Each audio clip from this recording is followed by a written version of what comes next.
easier, Lou. Yeah. Yeah, so that should make things a little easier. Could you give us a recap from last time one? Last time on Magical Miscreants. Session 43. We are now here on the 25th of fall. We're starting in the evening. The party decides to head back to Chaur here. We head back, travel for 2 days, but we arrive early. At the gate, the guards stop us and don't let us in because they can see Kyle, and he is very sick. So instead, we attempt to summon some priests and Doru, who is the local potion master, to see if they can help. Doru arrives first, and he has nothing that he can do to help with the fever. Kyle worries about him being contagious. Doru says that there is a Father Gregory, though, under Blackwater's payroll, who may be able to help. He's a cleric, so Toadleaf and Juan travel to Blackwater's estate, and Bean starts to tell a story about some demons with Kyle, and then Kyle instead asks for a nice story instead, about a bear with honey, a donkey, and a tiger. So over at the estate, we discuss with Blackwater some issues with the Iron Tide, as well as the green dragon that is now approaching, as well as Kyle having contracted Aragol fever. So Father Gregory does come out and offers his assistance with Kyle. He joins a party over at the entrance, and he does heal our friend. Bean shares that Blackwater has worked with the Blood Hand, and Father Gregory finds this really suspicious. We are heading to the mayor because we need to inform her everything that has been going on, and Father Gregory agrees to come with us. Toadleaf then heads off. He is going to start planning this dragon reception party. Gregory wants to go with us because he wants to talk to the mayor as well and get a first-hand account of the truth from her. So when we meet with the mayor, we just kind of divulge everything that we have discovered and shared with Blackwater. To catch you up a little bit, Sylvester, we are talking about, we went up to the Iron Tide camp. There is nothing going on up there. Like, none of the allies really were basically alive. We heard that there was a report that the Iron Tide camp was wiped out. And we need part of the key to go get to this vault, and they held one of them. So we travel up to the Iron Tide camp to investigate, and it is completely saturated with ghouls. We end up trying to basically fight our way out. The leader has his form taken, misshapen, because he's had something done to him. And then we travel out. We find that there are some small encampments around the area with people still alive. We say, hey, go collect everyone, and then we're going to try to meet them after we deal with this dragon issue. So we tell Mayor everything as well. Father Gregory seems really disturbed by this when she does agree with us that the fact that Blackwater also worked with the Blood Hand as well. The Blood Hand is a local faction that is located in Chaur. They are known for doing minor thievery. Sometimes, I don't think they really do a lot of killing, but, it seems they say that they really don't do anything that nefarious. They're just trying to do whatever they can to make money, which is why they also want to go to Issyk. But they have been known to use nefarious means. Father Gregory, working under Blackwater and Noble, sees that them working with them is kind of treason, so he doesn't want to. He's kind of upset about it. So Kyle then heads to Blackwater's estate because he's looking for some better armor. Toadleaf then continues planning the party in the center of the town, and Juan and Beans then head towards Cithril to inform her of the situation. Cithril is the leader of the Blood Hand. The Blood Hand, after finding this out, decide to hide in the tunnels under the town. I try to convince Neil to come out at some point and show off his pecs, because they do seem quite intimidating. He says maybe.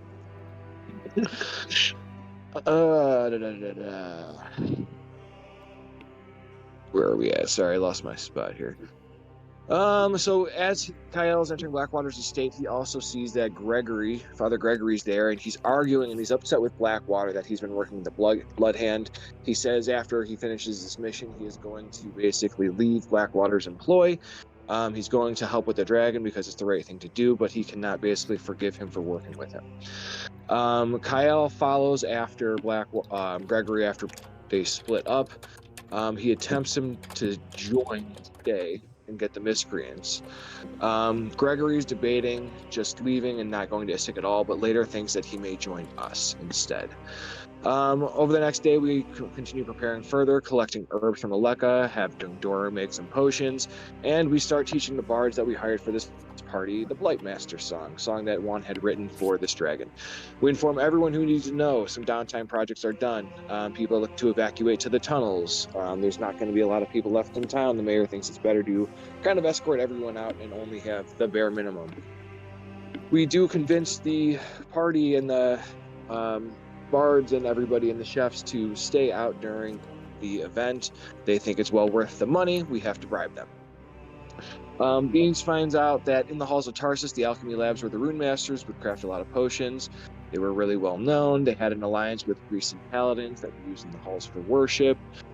There was an attack on the halls. This is some lore that was dropped, and the disciples of Orcus came and attacked and took the place by surprise, killed many of them. Afterwards, it was sealed because they couldn't do a proper counterattack before the next cycle began. So here we are, the day finally arrives. The mayor is having everyone evacuate. We wait in town the entire day in the center for the dragon to arrive. Evening arrives, still no dragon. We wait still. There's no dragon. We agree, hey, let's continue this party on for one more day, because what happens if maybe he just forgot and he's bad with times? Everyone still hides underground. In the morning, on the Dusk Watch, a mysterious elf that is donned in the same armor as the dragon appears in town. The party immediately sets off to start throwing the party again. We wake all the bards, we wake the chefs, they start cooking food. We prepare to get this party rolling. When we had originally met her, the dragon wanted to be known as Valdrex Helhevenheim. Now she says she had missed the party because she was drunk. She was kind of drinking. She wants to be known as Caldra. And she actually seems to be enjoying the party. She had said she kind of doesn't drink normally when we had first met her. Here she's drinking and having fun. Or she said she didn't drink with lowlifes like me, being a changeling. She can see through, knows I'm a changeling. We put on a show. We sing the Blightmaster song. Toadleaf presents all the presents that we prepared for him, including like a chest with a bunch of gold in it. It is noticed that she is acting differently than we had before. We kind of are just taking it with a grain of salt for the time being, just cautiously avoiding pissing her off and just trying to enjoy the circumstances that we're in. And I got MVP. All right, thank you for that recap. Kind of a lot there. Yeah, well, no worries. So the only thing... Go ahead. I would just say, future reference, it does not have to be that long. Don't feel intimidated by his description. So just keep that in mind. When it is your turn, it does not have to be that long. Yeah, I ad-libbed a little bit in there too, just to give you a little bit more context about the different factions and stuff. Yeah, so the one thing we should also talk about, so Sylvester is in town. Like I said, he had kind of heard about this journey that Lord Blackwater was setting up to go excavate this place. So I'm guessing, I mean, obviously, you'll be taking him over when you come into the story. But yeah, my thoughts were he is going to try to either talk to the group to get an audience with Blackwater, or however you think would be best for him to get in on this journey. I'll kind of leave that up to you, this expedition to find this vault. But okay, so quick question. Who's Blackwater again? He was some leader of something? So Lord Galen Blackwater is a noble. Who lives within the Blackwater estate within Chaur. His family. Is it that guy? Yeah, it's the guy on the picture there. His family is quite influential within the Empire. His mother, Patience Blackwater, holds the second seat on the council, which is basically the second most powerful family within the land. I guess, do you have history, your character? History? Yeah, like, do you have history trained? Like proficiency? No. Okay. But it is intelligence, so I'm pretty good at that, but no, I don't have it proficient. So you probably would have maybe a little bit of knowledge about the Blackwaters. You know that he is the youngest of many children. You would know he is a bit of a hermit and is a very big fan of the arcane and magic in general. He does a lot of archaeological trips to uncover ancient ruins where he, can find secrets from older empires. So that's probably why he's doing this one, because this vault, you would know this vault contains some stuff that would be of interest to you and probably to him as well. So that's probably all you Okay. know about him without training or history training. Okay. Do you have any other questions? No, that's it. All right. So it is the 30th of fall at 8 a.m. Well, I guess it would be more like 9 a.m. now because you guys have been doing your party. So yeah, you're sitting with this woman who seems to be drinking and kind of enjoying the party. What do you want to do? And I'll get to you in a bit, Sylvester, for your introduction. But you're in this town now as well, just not necessarily right here. Okay. So yeah, what do you all wish to do? The dragon's still chilling on like the throne that was made, right? Yes, Caldra is sitting there, kind of smiling and taking it all in. She hasn't said too much. You notice she's kind of just responded to the things you've said, and kind of like talking here and there as you present her these shows, this poem, this party. She's kind of just taking it all in. She seems a lot calmer from when you met her out in the field. A lot less demeaning. Does this seem suspicious in any way? Yeah, so as I mentioned last time, I think several of you with your passive insights thought this was a little strange. I'm Totally. gonna go up to her and I want to ask her a question. Uh-oh. Okay. So And she is sitting there as you approach. She just kind of looks at you. Say, Caldrax Valhevenheim. I know you asked me to call you Caldra for short. It still feels slightly odd. Is there a reason why you were so insistent upon the name being earlier and now a nickname? I don't want to disrespect you. I just want to make sure I'm calling you by the correct title. Says, oh, well, I mean, now that you've presented me with all these treasures and poems and songs, I feel it's more appropriate to have a shorter name. You don't have to say my whole name each time. Oh, of course. What's your... Okay, never mind. Go ahead. Okay. I feel like this is a different dragon. I feel like this is like the daughter of Caldrax or something. Oh, that would be interesting too. That's Yeah. Keep going, Mike. Keep going. I guess I'm like, oh yes, of course, Caldra. I do appreciate it immensely. What are your thoughts on the town here? I know it's kind of a little bit, maybe below your station, but they did have some fears, obviously, because you are a dragon. But we still wish to show some honor for you. Well, it seems like an okay place. I mean, thought there'd be more people here. It seems like a bunch of empty streets and about 30 of you. So, well, the people, again, like and I said, two ogres? She looks over at the ogres kind of sitting on some destroyed tents that they were kicking over. They are... Yes. The ogres are in my service. Oh, interesting. Totally over there's trying to teach them magic. Are they citizens of the town? So Toadleaf would say, they follow me because they understand how powerful I am. And you are a fairy of some kind, if I'm not mistaken. Are you a citizen of Chaur? Seems like a very diverse place. I just got here recently, about what is it? About a month ago? Something like that. Says, well, seems nice. She just kind of sits back a little. So after that, Toadleaf would say, Do you remember that attack that you did? That I was able to handle? What attack was that? Give me a persuasion. Can I help? What are you gonna say? I say, yeah, that was like really crazy. Like, do you have a name for it or something?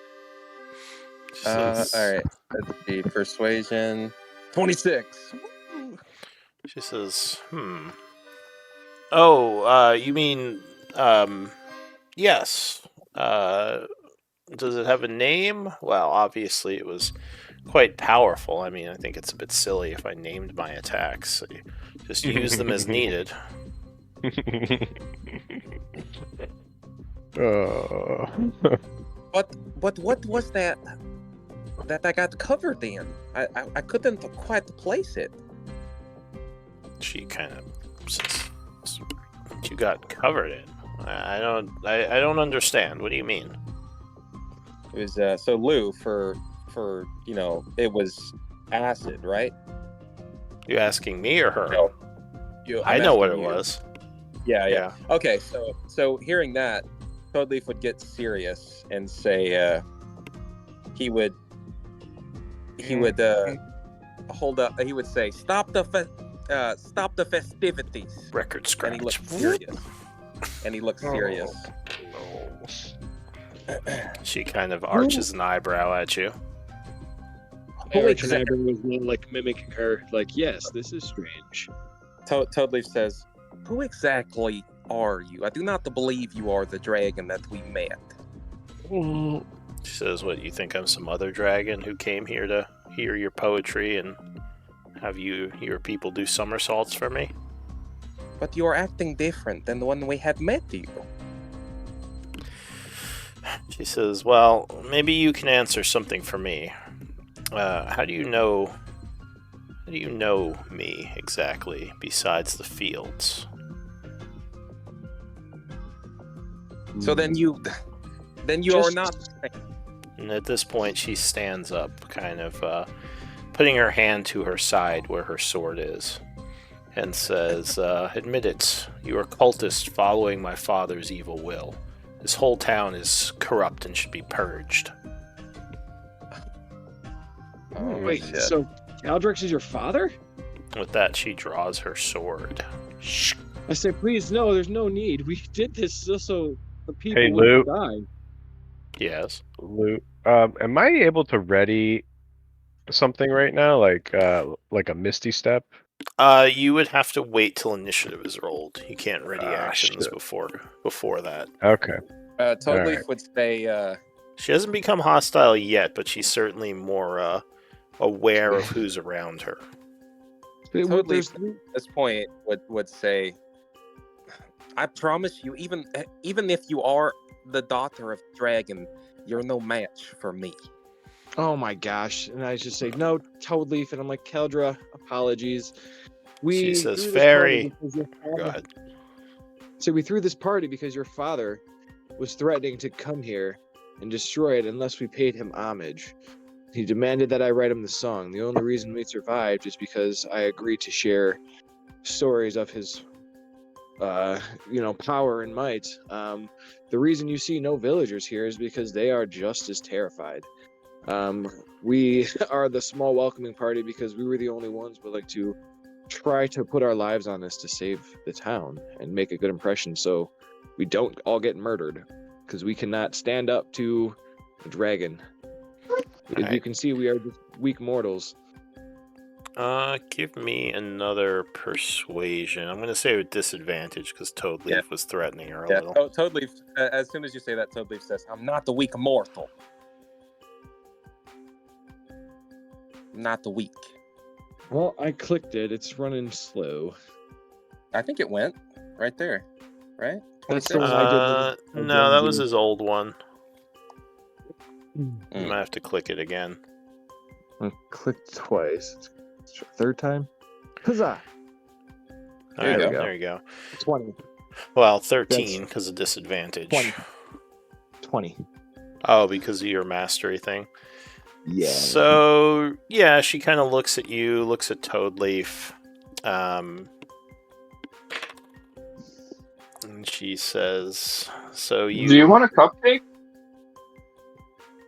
She looks over at you, kind Oh of. my god. We even have children here we're trying to protect. He says he is no child. He is an outsider. I see through his disguise. He says, but outsiders hiding as children are not the ones I'm here to slay. You see through my disguise. I promise I'm only 6 years old. She says, that may be, but you are not a natural child. She Well, says, I I didn't say have been natural. to the Fae, and I've been to several areas of the plains. She says, I know of this sorcery.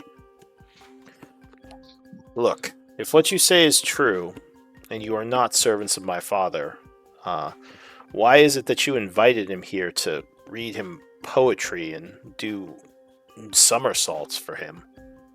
We didn't invite him here. He said he was going to come here to destroy the town, and we tried to offer a way to appease him so he wouldn't kill us. And I'll say, Sylvester, you kind of you're not within like this scene or anything, but you're kind of in the background among some of the tents. Maybe you walked in around this time and have kind of been listening, but your character would hear some of this, just for purposes of what he does and doesn't know. So maybe he kind of arrived at this point. Well, and she would say, okay, hang on. So you said we were gonna do it so he didn't destroy the town. Okay. So she says, well, if that's true, then she said, so you told him about a town you lived in, and that if he came here, you would entertain him so he wouldn't destroy it? Maybe I don't understand the situation. I'm gonna go through and just be completely honest and basically say, yeah, like he had asked where we were from. He had said he was going to meet us there, and like originally he said a weekday time to collect tribute, and he, when I said that my job is to share stories, of people's like a dragon's might, that could be a way that we would survive. It was an impulse trying to do whatever we could to save our lives in the face of something so fearsome.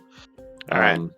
So you kind of go through the story of how you came upon him and how Toadleaf kind of jumped out and tried to talk to him, and you know how he became hostile and you had to do something to save Toadleaf's life, so you kind of did this and to kind of appease him. So she listens and nods and says, well, that would make sense for his ego and the way he would act. Another dead end.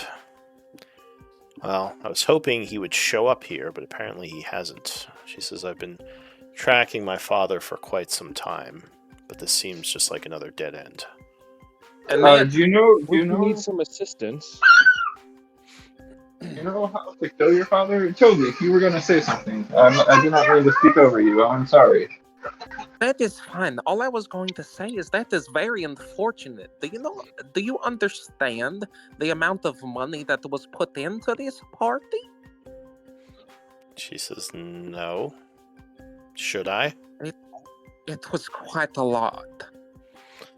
Well, I'm sorry that you spent so much money on this party. I don't see. Have you tried these cupcakes, Toadleaf? Totally worth it.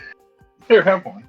Well, at least you get to enjoy it, Caldra, and honestly, I'd much rather have you here in town as opposed to your father. He was much more frightening, and that's also the reason why all the villagers were hiding. Would it be okay to, have them come out and meet you? What do you want to do going forward? She says, well, I must leave and pick up my trail. Pick up the trail of my father's destruction. I believe if he's not here, he's probably back in the swamplands by now. She says, look, I'm sorry you paid for this party and this all fell through, but trust me, you're better off my father that my father did not arrive here. It would have ended poorly. I'm grateful Says for he it. Has destroyed many towns and many families, including mine. Can we offer some assistance for you in order to help maybe protect this town? Our goal is to make sure these people are safe, and I don't know if you might be able to help that against your father in some way. Give me a persuasion. Can we also contact you? Have a way of contacting you in case we find tracks of him? She says, do you think there's still a chance he might show up here later? You know him better than us. Perhaps. Well, I would feel bad if he did come and destroy the town after I had left. I suppose I can stay here for a few days, though I don't really wish to meet anyone. I can just be quiet and keep to myself. If I'm needed, so be it. If not, I'll move on in time. She'll put her... At that, she kind of like takes her hand off her sword. Says, my apologies for being short with you. I've dealt with followers of my father in the past. It still brings anger to me whenever I encounter them. Do these followers have a name, by chance? Mostly just lunatics that worship dragons. Kobolds are the most common, but there are other humanoids that base their lives around powerful beings, such as my father. Warlocks are probably the most dangerous. I wanted to be friends with your father. He seemed like a very rational dragon. He says, trust me, you don't want to be friends with him. In any case, thank you for the party. That was a joke. He was not very rational at all. He hit me with acid. Oh, well, I'm surprised you're still around to tell the tale. That is because I'm powerful. That is what I told you. He says, in any case, where's your closest bar? I could use a drink. Oh, I guess it's not open because everyone's underground. We have plenty to drink, though. Alright, I'll have a few drinks and keep an eye out. But I think I'm done talking for now. She says, thank you again for the party. I have one more question. Yes. Can you turn into a dragon? She kind of narrows her eyes, but she says, why do you ask that? I'm just a little curious. That is all. She says, I don't just put on shows for annoying fairies. I'm not asking you to turn into a dragon. I'm just asking if you can turn into a dragon. She says, of course I can. I'm the daughter of a dragon. What do you think? Give me an, what's it called? Give me an insight check on that. Okay. Good thing I have proficiency. Anyone 18. can roll it. Okay. You don't know if she's being completely honest, and she seems very, Net. Yeah, I think 15 or over. You don't know if she's being completely honest, and she seems a bit protective about it, for whatever reason. So Liv's gonna goad her and say, I don't really think you can turn into a dragon, and that is okay. That is okay. She says, careful, little one. You don't know what you say. Well, in any case, if you could turn into a dragon, you could fly up here and swat me down. And he does like a few flips in the air. She just kind of walks over to a table and pours herself a drink. Cauldron. I apologize for totally. I have a question. Do you want a cupcake? She just ignores you and takes a drink of ale. I think Kale will be like, do you happen to have any potions on you? Like, or, for future. That's an odd question. She says, I might. Anything that you'd mind lending to us? She says, no, I'm not going to lend you my potions. How would you give them back?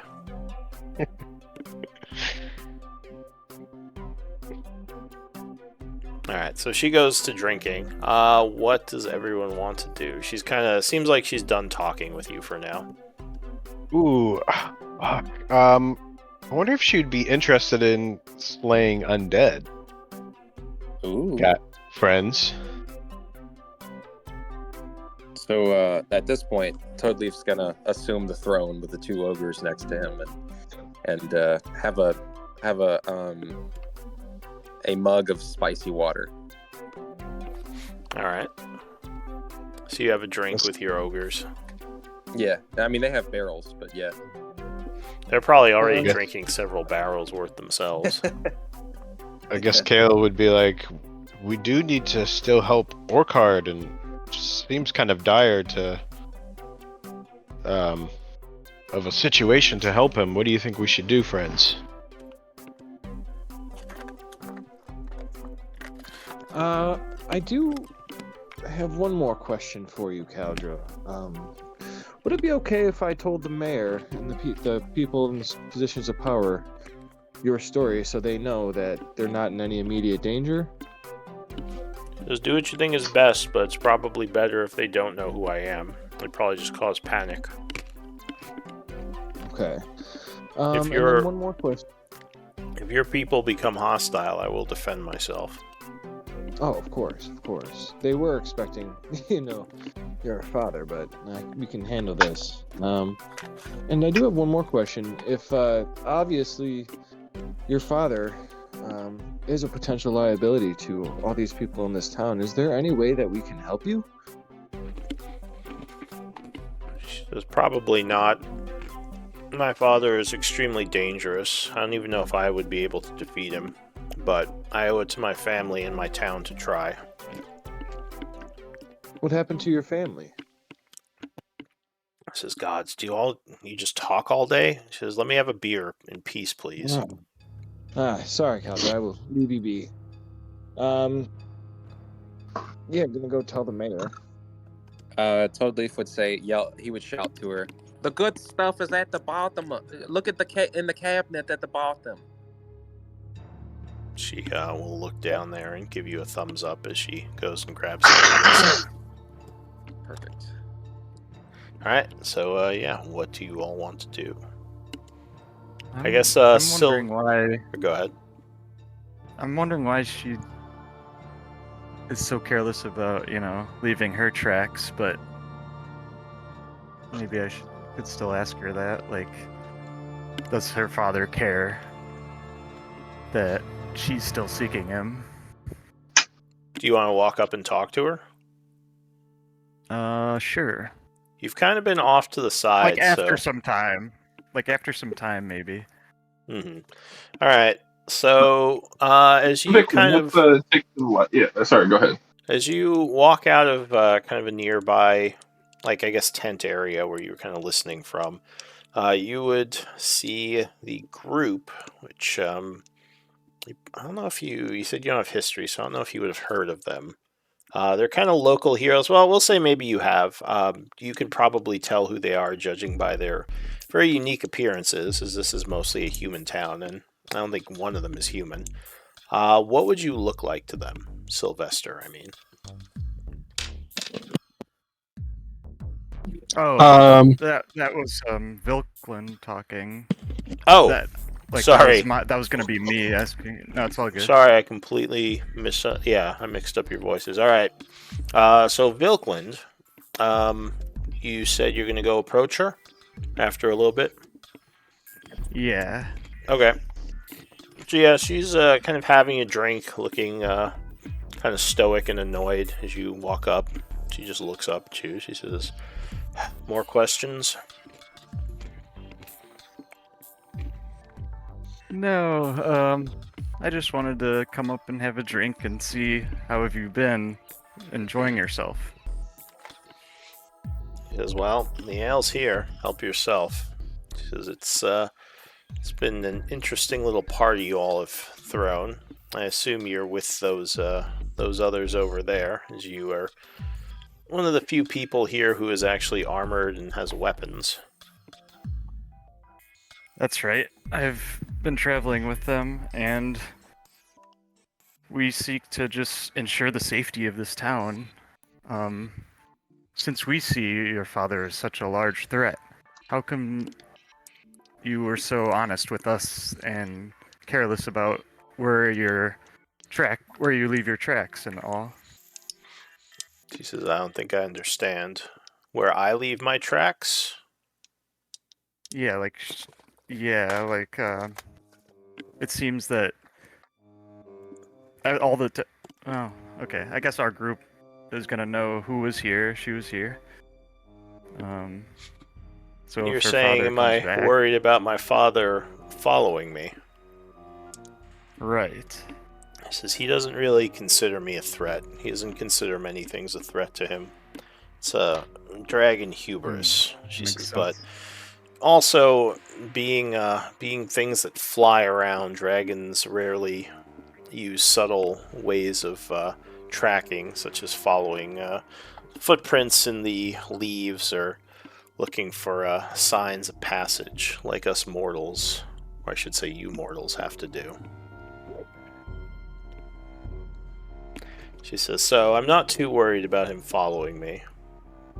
He's got, well, I guess I'd say more important things to worry about. Okay, I think that's enough. I guess I'll offer another drink or food. She says, why do you defend this place, if you don't mind me asking? What is Chaur to you? To all of you? You don't seem like the farmer frontiersman type, more like mercenaries. We are, well, I've come to when there's new people I encounter, I am always giving them the benefit of the doubt, and when they're brand new, their soul means something, so I don't want them to suffer and all for nothing. It's just part of what it means to live. She just sort of nods. Says, well, maybe one day we can live in a place without suffering, but I don't see how that could ever come to be. Just do what you can to protect what's yours. Perhaps. And she would go back to Perhaps. drinking. Go ahead. Perhaps the balance of good and evil is the only way, and then I guess walk away. I don't know. That was good. Alright. So Sylvester, is there anything you want to do kind of stand or like off to the side? Like I said, you would recognize the group now. You probably heard of them because they're kind of like local heroes around here, and you do know they are working with Blackwater, who you want to get in with to go on this journey. Do you want to step forward and say anything, or do you want to just kind of wait and keep an eye out? What are your thoughts on this? Well, I'm gonna say I'm gonna wait because my character would obviously know that this is a party for a dragon. I don't want to like interfere because I don't want to like be seen by a dragon, kind of. Yeah. Because I don't want to like dragons stay away from me, kind of a deal. I'm good. You can stay there. I'll stay here. So I'd wait until like the party is more or less over and the dragon is left before I try and do anything. If Alright, you were that's fair. at any point looking at the main party, you would have noticed that the person who was originally sitting there has now been switched with a fairy. So maybe that. Oh yeah, you guys. Yeah, well, I guess we could go through character descriptions since Sylvester could probably see you all, even though like he's not out in the open. So I'll start with Beans. What would you look like to him? Or Matt? 1 second. Sure. Beans is a young wizard. He looks fairly older than a toddler, but a young child. He's got wild silvery hair and a piercing gaze, and radiates with aura magic beyond his years.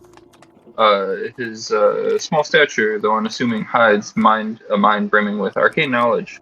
He's dressed in weathered yet practical clothing and carries a dark leather-bound book with some golden arcane symbols inscribed on it. The book is always within arm's reach, and Bean seems very attached to it. He's always flipping through it. Next to him, just floating in the air, is a magical white quill that is constantly writing things in the air, as if recording his thoughts or writing spells or whatnot. And yeah, I think that's about it. All right. What about Toadleaf? Toadleaf is a 2 foot tall fairy who has long green hair and purplish skin with green eyes and long ears, particularly longer than you've probably seen any elf have. He is adorned in green robes and decorative brass pauldrons and looks like religious or ceremonial decorations on his robes. All right. He also has adornments on his wings. Now, does Sylvester have arcane proficiency, like knowledge of the arcane? Arcana? Yeah, Yeah. Arcana. Sorry. Give me an Arcana check. You might notice something about either Beans or Toadleaf.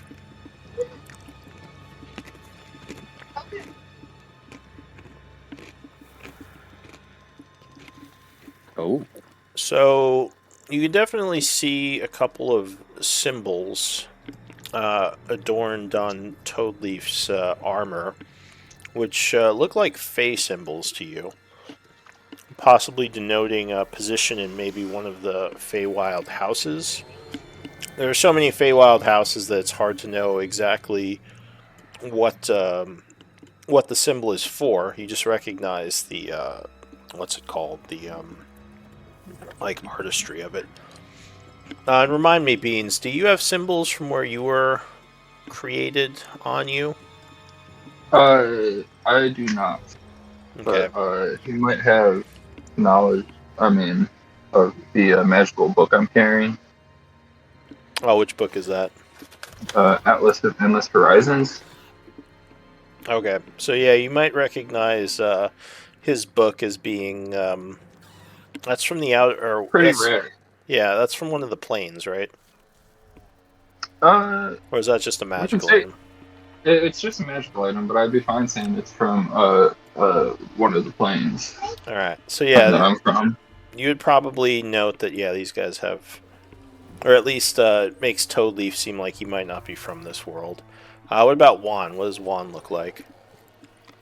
You look over, you see Juan. He's a 4 foot high old man dwarf. As you're watching him, you would see he's constantly going around, like working with the other bards, playing music, having a bunch of drinks, associating with everyone, kind of just, being a bard. On him, you'd see there's like a little rapier on his side. He has like a bandolier across his chest with some daggers in it. Just kind of like plain looking clothes. There's nothing too super fancy about him. All right. What about Kale? What would Kale look like? He'd be like a 7 foot tall Goliath with splint armor on. He has green eyes and white beard.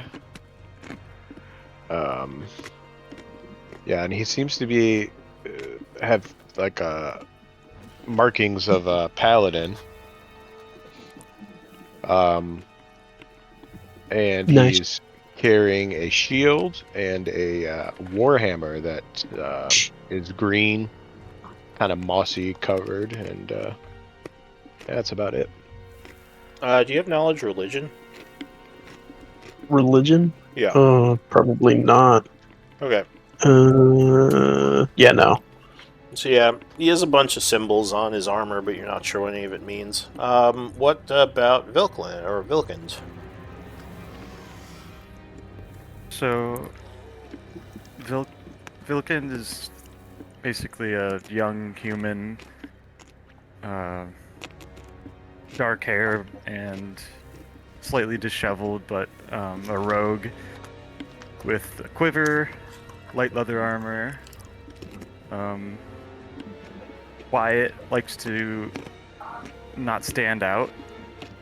So in a village of humans, I'm a bit more comfortable, I guess, and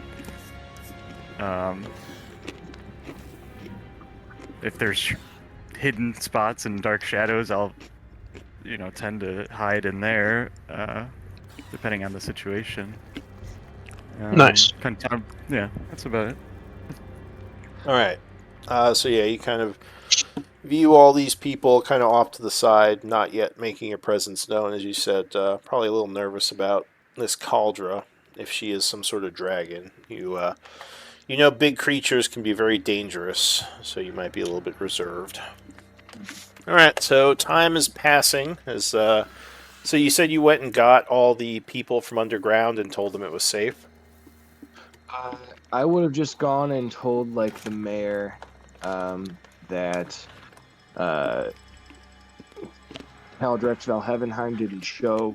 The daughter is here. She doesn't mean any harm. She's just keeping an eye out. She wishes to fight against her father, stop his evil deeds. She is just going to be hanging out. She just wants to be kind of left alone.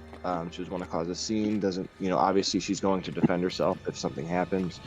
But she is just going to be hanging out for a few days. Just kind of keeping an eye over the town. She says, and you're sure this woman isn't a threat? I mean, are you sure her father didn't just send her in as a lookout before he came in? I really don't think so. She was pretending to be him in hopes of finding out if we were cultists that worshipped him. We were able to convince her that no, we did it to kind of save our own lives and try to protect the town. She doesn't wish for anything to happen. But, I mean, that being said, Mayor, it is a dragon, so, like, are we ever really safe? Suppose not. I would really like to get my people back to work, if you think it's safe, but at the same time, I don't want to risk it in case she loses her composure or decides to start burning the town, or whatever this dragon does, or these dragons do. She will be gone in a few days if you want to wait down here. We can't wait That is an underground offer. for a few days. It's too much lost time. Our crops need our tending. Can you just kind of keep this between us, Mayor? She didn't want us to tell everybody, and perhaps you can tell the people that, you don't need to tell them that they could potentially be in danger. I don't know how you want to handle this. Like, she says, is there any way you could just get her to leave? I'm sure we could ask. I thought it might be beneficial to have somebody watching over the town, just in case he did come. Give me a persuasion check. She says there is... Well, yeah, go ahead and roll. Well, you can't roll below a 20. She says, there is some wisdom to that. So you think she is safe. You don't think she's going to destroy anything. Do you think she is safe? Yes. Alright, well, I guess we'll start bringing the people back up. And yes, I think it's best that, we don't tell them there's a dragon in town. That could start a panic. Yeah, appreciate it, Mayor. If you... Mayor, can we...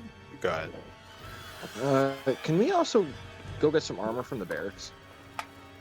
What sort of armor do you need? I was hoping we might get something for Kyle and Filkend. If they're going to be traveling with us going forward, I'd like to make sure that they're as well protected as they can be. Well, I mean, all we really have is leather armor and spears. It's not like we're the capital or anything. Is there like any studded armor or like plate mail? She I laughed. thought we had donated some what? Some plate mail armor. Did you? Yeah. Wait. When was that? Wait. Yeah. Fighting the hobgoblins. We brought their armor back to town. We would- Wait, the hobgoblins didn't have plate mail. I was about to say. Oh, we okay. would've donated I any mean, I plate think they mail. had breastplates, but that's a medium armor. Cool. And we did have plate. It just all got sucked into, Yeah. Oh yeah, the bag of holding. Yeah. We had like 3 sets of plate in there. Oh, So she says, I mean, like I said, all we really have is leather. We have the stuff you donated if you want those breastplates. I think for the most part we should be fine with breastplates. Would it be alright if we just went and like took a look and see if there is anything that maybe we can help our new friends with before we set out? Says, well, I guess there's no harm in it, but I mean, if we had something as valuable as plate mail, I would have sold it to help fund the protection of the town. Yeah. And obviously you're still feel free to do with what you wish with the things. It's just we had some hopes. Could have been a thing. She just nods. Says, all right, well, I'll start bringing the people above ground. If you do speak with this Caldra, please ask her to, well, just show some discretion with our people and not to cause trouble. Of course. She says, I want to tell people about her just to keep them away, but at the same time, I think that's a bad idea, so we can just keep her identity secret. She's pretty armored, so I'm sure the people will stay away from her in any case. Whatever you deem best, Mayor. Alright. So I'll say like time is passing, like you guys kind of snuck out to go speak with her underground, then came back. It is about, let's say, 2 o'clock. Well, how long do you want this party to go for? I guess I we don't know. can kind of end it now, right? I guess We already paid for the full day. Can we just have the town So join as well? yeah, for this sure. day? So she says she's gonna go to the inn. She's partied out, so she leaves, and kind of the rest of the townsfolk are coming up. Well, they've been up for a while. They came up from below, and they're kind of joining in the festivities, enjoying the party. What are you gonna tell them this party's for? Because they didn't technically know about it. Well, that is simple. It is Seems a like party. a dragon-themed party. It is a party for the mighty Toad Leaf, who starts doing some magic. People are clapping for Toad Leaf. Toad Leaf and Juan like to throw parties. It's not the first one we've thrown here. I say just to cheer our moods and celebrate. For each day we shall celebrate that we are alive and get to continue forward and enjoy every day to its fullest. As I like throw my mug up and offer a cheers for everyone. Give me a deception check. That's a 20 as well. What? You have 20 as well. mastery and deception as well? Oh my god. Alright. Yeah, the silver tongue works for deception and persuasion. Alright. that's Taking cool. your feats. Alright, fine. So they're like, oh, yay, dragon themed party. Nothing suspicious about this. Woo woo. And you guys all party together. So yeah, Caldra after a while is going to take off. I'll say she heads to the Maplewood to kind of go relax. Towards the end of the night, Toadleaf would do his most magical trick and say, I know, I've been practicing this one. This is Toadleaf's Minute Meteors. And he does his trick. He launches them up in the air, and then they fizzle out before falling back down. Go ahead and link the spell. Oh, there it is. Yeah. Someone says, isn't that minute meteors? Is that? They only what last for a minute. Yeah. It lasts right. for 10 minutes. It lasts for 10. Is it minute? Yeah, it's I didn't minute think- meteors. It is minute, yeah. Well, Toadleaf's illiterate. What do you mean? All right. No one would say that. These are peasants. They have no idea. Like, oh, minute meteors, yay! And they're all clapping. Wait, so you just make them appear and then disappear? I'm launching them up into the sky and then. Oh, like fireworks? Sure. Yeah. Beep, like beep. There you Big go. explosions. Yeah. People are clapping. Yeah. Give me, I guess, performance. Okay. Alright, performance. Shock comes over to Juan and says, I don't want to be that guy, but isn't this illegal to your people? Doing magic in front of everyone like this? Kinda is, but perhaps some leniencies can be made for a day of celebration. Shock knows everything, right? We filled Shock in for everything. Yeah, you. I assume you told him. He just shrugs. So, He you know, says, "Yeah." So after surviving a dragon, I figure it can at least be a little lenient today. He says, "No, that's fair." Camp's looking good, just in case you were wondering. I have everyone set to go on, because you said we were going to take another journey towards where the Iron Tide are to help them, right? Yeah, are you going to be ready to go tomorrow? He says, we're ready to go whenever. I have all our people on standby. They've just been enjoying the festivities. Hell yeah. Perfect. Let the party know. Also, Lou, the ogres are in like the middle of town. I don't know if that affects anything. Oh, are you keeping them there for when the people come up? Yeah, well, I mean, they would still be there, yeah. Alright, so then people would probably be running away screaming and being like, what? Ogres in town? Can I convince them that like these are our ogres as they're seeing them panic? I'm just like, hold on, they are our ogres. Well, Alright. Toad Leafs. Sure, give me a He's taming persuasion. them. Look, you can. This is the only time you can. Don't get too close, but here you can see them firsthand. Watch them eat cows. Alright. So the people, 26, the people would seem a little bit pensive, but they sort of like are just keeping their distance and enjoying the party, as the ogres are mostly just passed out drunk at this point, with a bunch of empty barrels of, empty ale barrels next to them, just laying there snoring. So yeah, what about back to Sylvester? What are you gonna do? Okay, so you mentioned that the dragon walked off, right? Yes, the woman who said she was a dragon kind of walked off towards the southeast, towards the Maplewood Inn. Okay, so then at that point, the dragon has left. I would feel a lot more comfortable coming out, and so I would just probably walk up to like whoever seems most in charge at that point. So it'd probably be Toadleaf actually Sitting at on that the point, throne. because sitting on the throne and be like, Also, do I? oh, just really quick, I think I am getting some feedback from you when I was talking, so I don't know if you have to adjust the sensitivity or anything. I think it was Troy. I think he fixed it. Oh, I For thought me? I saw Sylvester lighting up. Maybe it was Troy. But okay, so you approach Toadleaf. What are you gonna say to him? Hello. I don't know. So let's go with this. So hello. Do you happen to know a Blackwater? What's his full name? Do I know his full name? Did we Yeah, it's mention that? Lord Galen Blackwater. Do you happen to know a Lord Galen Blackwater and where I might find such a man? And really quick, what would you look like to Toadleaf and the rest of them? A giant suit of armor with a semi-looking snake head poking out.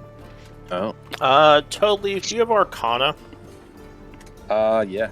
Give me an Arcana check. Bam. I guess Kale would look around to the rest of the party and be like, who's the weird-looking thing over there talking to Toadleaf? Alright, so you would recognize, well, you wouldn't recognize him, but the suit that it seems to this Yanti, because you'd recognize the individual as being Yanti. This Yanti seems to be in a giant, what almost looks like a warforged body of some kind. Something that you've never seen before. Never actually seen, like... Well, you haven't. I don't think this group's ever seen a Warforged, or any of you have seen a Warforged in general. You've definitely heard of them with a 22, but you've never seen like something using a Warforged body like this. It's very odd looking. Oh, okay, wait. I'm trying to picture this. It is a Yanti inside of a Warforged body. Yeah. So would this look more like an Iron Man type deal, where it's like he's inside the armor, but you can kind of see his face? Well, it's just like a suit of armor. It's like no skin exposure suit of armor type of a deal. So yeah, it's just a giant. You can imagine like Iron Man, except for maybe a bit bigger, because I would be like 8-9 feet at this point in that armor. So I think really big. Yeah, I think the limit Big would be my like best description. Yeah, I think it would be like 7 or 8 feet before you become like a large creature, and just like completely made of metal. Do you have like a helmet on covering your face? Yeah, I would have a helmet, mainly for the fact, I'll just send them the image I sent you. Give me a Oh, second. that's fine. Just are we able to see your face? Yeah. Very slightly. Okay. So maybe with I made Tokes. this in Hero Forge. That would be like, this is a very basic, rudimentary design of like what I thought I was going to be looking like. So I don't know. It's that for now. All right. Yeah. If you I guess since Toadleaf doesn't have the greatest perception, he probably wouldn't really see the guy underneath. He'd probably just see this big, massive suit of armor. It almost looks like something that Kale might be wearing. So Toadleaf would kind of tilt his head sideways like a confused dog and say, if you're looking for Blackwater, his house is over that way near the... And then he gives you the directions. He Okay. says, but you seem very curious. Where did you come from? And at this point, really quick, all of you would kind of notice this this guy suddenly, this big suit of armor, talking to Toadleaf. Did we determine where I was from? Originally, or like, originally you were from, what was it? I know you said something, but I don't remember. Yeah, so originally you were from Rowick Halls. ROWOK Halls. Yeah, I'll write it in chat. I'll just write this in my bio or something. Right. Which is an old dwarven city in the mountains deep underground that, was kind of abandoned for some reason, then taken over by fire giants and Dwager. Alright, well, I'm not necessarily going to say that. Let's see, let's go with... You can say whatever you want, you know? Recently, you've just been kind of around... just around? Around the Teruvian Empire doing research. Maybe you just came from the capital, Tyvanus. Okay. I'm going to go with, in response to Toadleaf's question, if you are not Blackwater, I have no response to you. And I'm going to head off towards Blackwater's hut. Her house. Toadleaf would cross his arms and kind of make a pouty face and say, that is disrespectful. Oh, that guy rude, the ogre says, and then just, like, rolls over. That is right. That is right, Pergo. Very rude. I go up to Toadleaf and I'm like, who was that guy? I have no idea. I did see his eyes, and they looked a little weird. I couldn't really see much of his face, though. What did you need? Would you want us to introduce you to Blackwater? Alright, so the small gnome will speak up as you're walking away. Oh, so like Beans overheard. Yeah. Yeah, because they were all listening. They were all kind of in the area. Are you familiar with Blackwater, small child? We have crossed paths in the past. I know where his front door is, and we can walk you there and get you in if you need.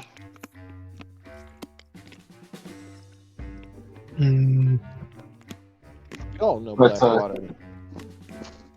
It's a small town and should be easy to find yourself. He usually does have many guards, and he is a quote unquote important person. So he has been busy many a times in the past. Too busy many a times in the past to meet with people he might not know.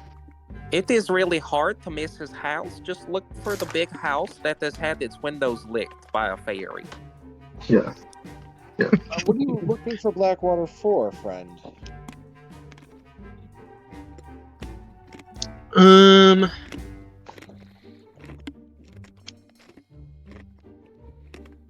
It's okay. If you need help, just let us know. Like, I'm a little confused at like jumping in and narratives, and then like we just created like my backstory 2 seconds ago, and so I'm trying to think of like You're good. how like am I doing this secretively, or am I like wanting help? That's up to you. Yeah. I'm Yeah, that would I be haven't it. Here, go ahead. I haven't really like decided any of that. So I just want to put the spotlight right on you right now. You know. Yep. I'm gonna go with just because it would be a lot easier. I'm gonna go with yes. I'm gonna want help. So yeah. So I would just kind of be like, all right, fine, kind of a deal. I turn like back towards them and be like, I'm looking for Blackwater. In response to some rumors that I heard about him searching for some ancient technology, kind of a deal. Ooh. How did you hear about this?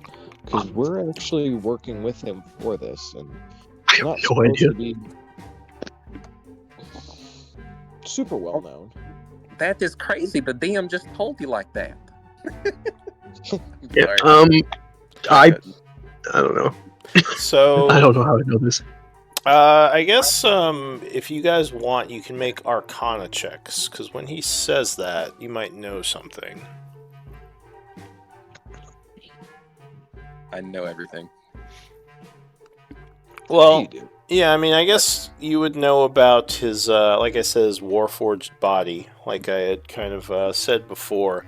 It does seem like a technology that might not exist within the world today, something that he may have found and repurposed, judging by Right. some of the markings on it, and like maybe just like how things were kind of stitched together and patched. So yeah, I mean, what he says about seeking ancient technology or ancient magic or technology might go along with what he's saying about Blackwater's expedition. A treasure hunter yourself, eh? Or In a a seeker way. of knowledge. That might be a little more close to the truth. I have, I myself prefer the knowledge route, but This child's Yeah. actually a specialist. Beans, perhaps you can talk with him about some of this. a socialist? Oh, No, a specialist. oh, said- I was I thinking, think you know quite a lot about the arcane. yeah, You bought- yeah. I have many books and do my best to study libraries. So that's exciting. Let us go to Blackwater. Alright, so as the party goes on, you take him over to the Blackwater estate. Would Blackwater have evacuated, or he just chilling in his house? You're not sure, actually. You didn't go and check on him. Mm-hmm. You just assumed he went underground, but, I mean, if he did, he's probably back upstairs now. Right. So you... We all arrive and he's just dead. Yeah, Oh. the house is just destroyed. No, the house seems okay. His mercenaries are still out front, keeping watch. You guess As they we were... know. Yeah, you guess they were here the whole time. He probably didn't evacuate. So they allow you entry, knowing you by now. Going inside, you see kind of the normal group of people there, his mercenaries who are preparing for the trip. And he would come out of his office and approach the group. He says, again, it seems I'm popular today. It's the mayor, then you people. She says, what is it? Or he says, what is it now? Kind of impatient. That is quite the rude for you to take that tone. We have brought you a guest, somebody that was looking for you. Says it's also rude to lick my windows. You deserved it. Just narrows his eyes at you. Okay, well, I assume I'm speaking to Lord Blackwater. He looks up at you now. He says, you are... He says, don't seem like a warforged, yet you are wearing one. How odd. I'm going to, like, kind of take my helmet off and, in, like, a very slight sign of respect, just be like, I am Sylvester. I have come based off of some rumors that I have heard. And I would like to inquire about ancient technology. So, quick question: you are an armor, artificer. Yes. Okay, so I assume you have the lightning gloves and everything. Mm-hmm. Well, right now I'm in the Guardian model, so yes, it is lightning gloves. Alright, so yeah, he kind of looks over you, sees like the attachment on the gauntlets, and he says, "Oh, you are an artificer. Are you a member of the Artisans Guild in Tyvanus, perhaps?" No. I'm just an independent artificer. I see. As well, I don't see many Yanti artificers in these parts. It's been intriguing, especially when they come up to my door wearing that sort of thing on them. He says, "So what can I do for you, Sylvester?" I feel like I already said that, but okay. Sorry, I was I getting came. distracted myself. No, it's all right. I'll say it again. I'm looking for. I was looking for you because I had heard rumors about ancient technology you were investigating, and I'm also interested and would like to either assist or something along those lines to further my own purposes. He says, "And where did you hear these rumors?" Just out of curiosity. Dude, I don't know. We didn't talk about it. Yeah, you can make something up. I'll go with it.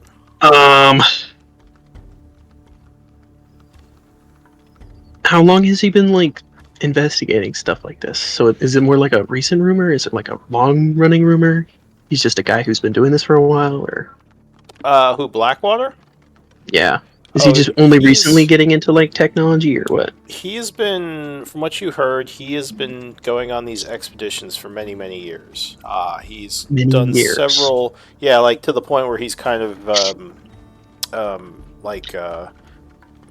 want to say popular is the wrong word, but like well known within the archaeology community. Like he's made some pretty distinct discoveries among some of the ancient ruins from like the elder cycles where different civilizations existed. Okay. Do you Well, did you read up on the stuff about like the cycles of the cataclysms and everything in this world, how things work? No. Do I need to go do that? No, I can give you a little rundown because you'd probably know it with Arcana, or you'd know something about it. So basically, every 2,000 years or so, like fires kind of ravage the surface of the world, destroying most of like civilization, and the people have to retreat into the underground for quite a while till it kind of burns itself out, and then like rebuild afterwards. Although, like a lot of people don't even believe in these type of cycles because it happens like there's such a long time between them that most people that experience them like die and get old and get old and die and many generations pass. But those who are learned in history know they exist. Others think it's like a conspiracy. But yeah, so there's a lot of ancient ruins that kind of exist from older empires that sometimes survive the cataclysms, and you can find old technologies like where you found your your current suit and stuff like that. Okay. Yeah. Great. Well, I'm gonna go with, since it's been doing it for a couple of years now. I'm just gonna go with, like, in my own search, I've just encountered like other people, and they've mentioned his name, type of a deal. I've heard from, I don't know, other NPCs in this world. I wouldn't know their names, but Sure, maybe someone you else. mentioned some names. He nods and says, "Huh, intriguing. Give me a persuasion with advantage."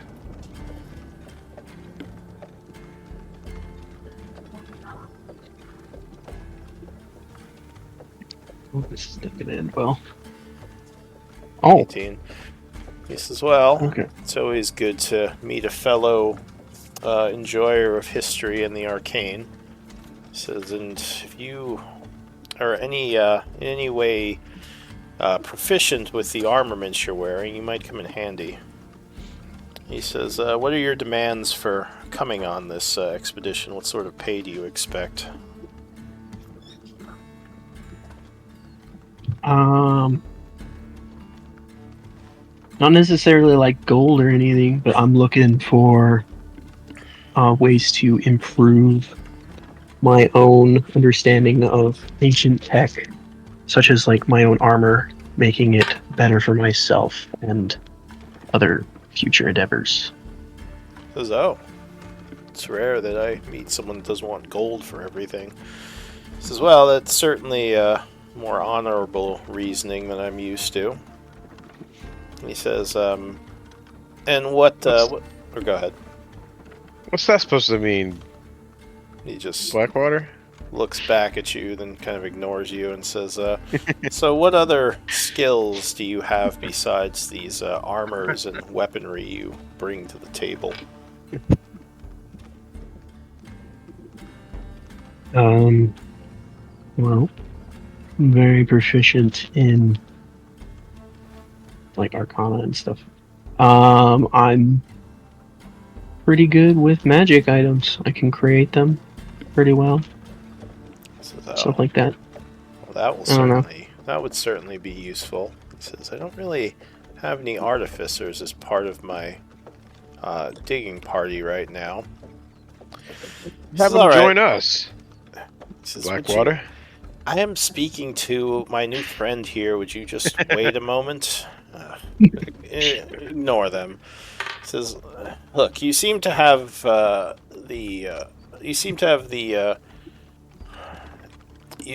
noble goals, and you seem to enjoy history and the arcane a lot like I do.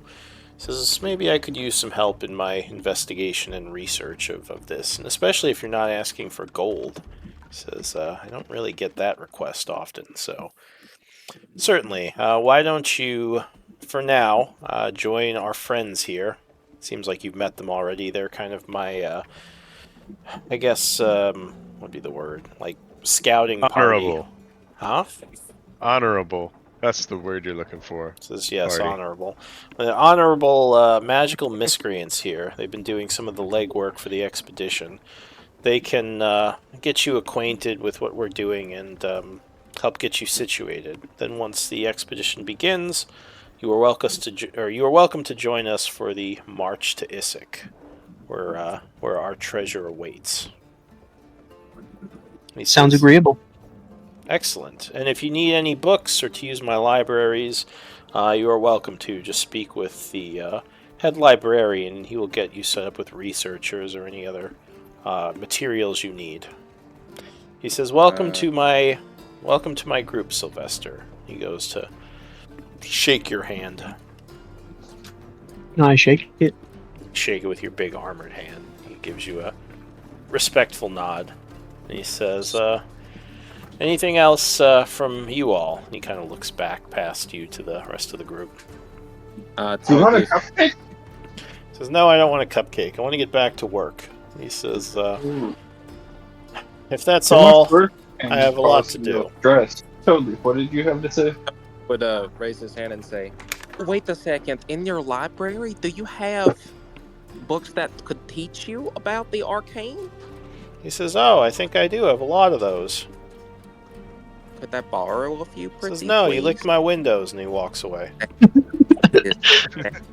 That is, yeah, yes, that is, and then totally walks out. You kind of deserve that, one of the mercenaries says.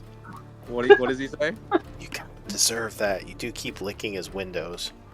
When he would say that, I would prestidigitate him smelling like ass. Ah! Servant. I'll say it was a servant. He just runs away. Oh, stupid magic. All right. So what are you guys doing? Oh, Well, finish the day and then head on out. Do we need any supplies before we head out? Oh, No, I don't think so. Maybe some rations. Are we good on rations? Galen, can we speak with your armor again? Oh, your yeah. merchant? Galen already walked away, but in the past he has said you can just speak to his Okay. quartermaster, who kind We'll go of. to the quartermaster. All right, sure.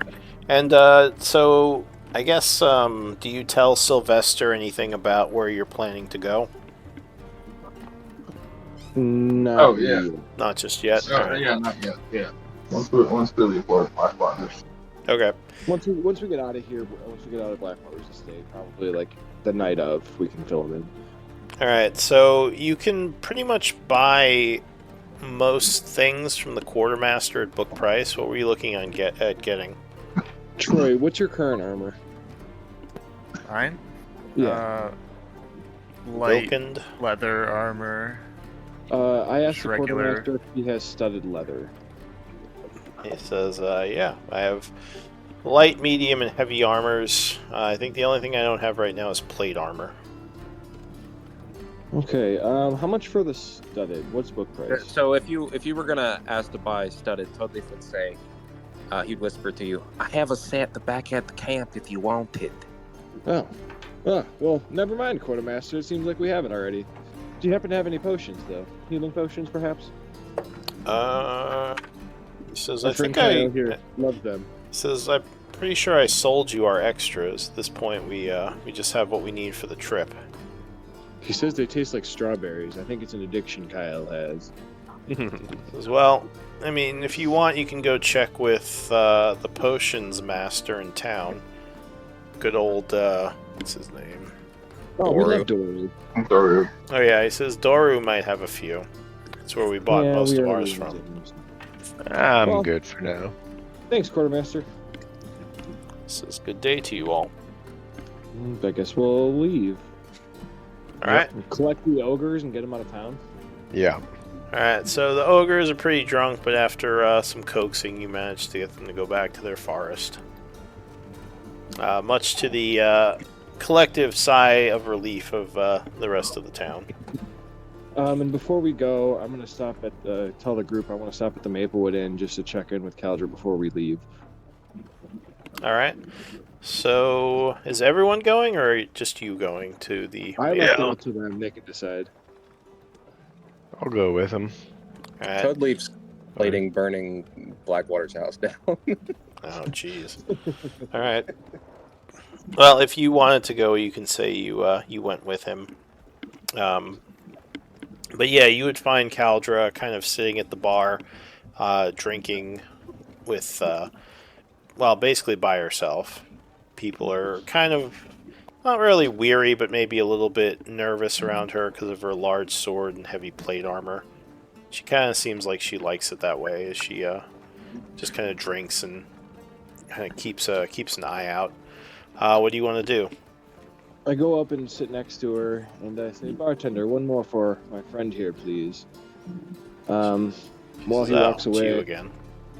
I look at Caldra and I say, "I just wanted to thank you again for, I guess, the mercy and not killing the town. We are planning on heading out tomorrow."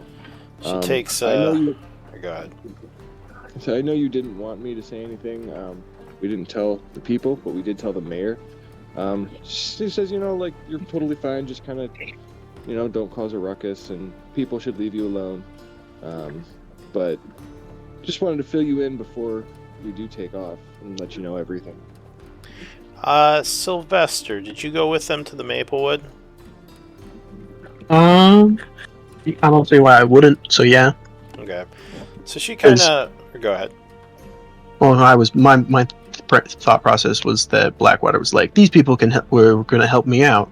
Yeah. As he pointed to them, and I was like, okay, I guess I'll just follow them. All right. So she would take a swig of her ale and say, well, I appreciate you not giving my identity away to too many people. And I'm more of a hunter of evil people. I'm not a murderer. Says I wasn't going to just slaughter your town because they were associated with the dragon. Only those who were actually worshippers of him. She says, as strange as it may, or as unlikely as it seems, I don't really enjoy killing. Also, you seem to have a large suit of armor following you around now. She kind of looks over at Sylvester. Is that a Warforged? Hello. Ah! Oh, No, it hello. is not. Well, I am Caldra, she says. You look very much like a Warforged to me. Sorry, didn't mean to be rude. Understandable. Helmets can be deceiving. She says, "Well, I guess I'll stay in town for a few days and keep an eye on things, and yeah, then I'll probably move on. If my father doesn't show up by then, he's probably not going to show. Will you all be in town as well?" We'll be back eventually. We're going to the north to help some friends. Oh, well, good luck with that, she says, kind of raising her glass a little sarcastically and taking a drink. I'll be here. Caldra, it was a pleasure working with you. If you ever need help, just please let us know. We also have some issues with, wanton murder. We'd like to protect the people however we can. So if you ever find yourself in need of some allies, please reach out. She says, allies as in helping me kill my father? Yeah. She says, do you think it's something that you all could handle? A dragon is no joke. Can we handle it by ourselves? No. But we could help in some way. At least we can't help where we're at now. We might need some more training and experience first, but it is good to make friends and allies where you can. She shrugs and says, well, I never turn down help when it comes to fighting my father and his minions, but, if you end up getting yourselves killed in the battle, it's on you. I can't hold your hand. I don't blame you either. If we did find some information about the cultists, how could we contact you to let you know? So like I said, I'll be here for a few days. What about after those few days? We'll be gone. My hunt takes me all over the place. I'm not really sure there is a good way of getting in contact with me. Well, would it be alright if we were to, send maybe a spell perhaps your way, like a sending spell or something? She says, oh, yes, if you have the sending spell, I'd be fine with that. Okay. She says, right. You guys are more powerful than I thought then. We have our moments. As well, yes, if you wish to use sending, that is one way of getting in touch with me. Well, thank you, Caldra. She nods and says, good journeys to you. She kind of is still staring at the large Warforged looking guy in the center of the bar a little bit, and she just goes back to drinking. In fact, he's probably getting some looks from everyone, being, 8 feet tall. A bunch of people are kind of whispering and looking over at this huge mammoth armor.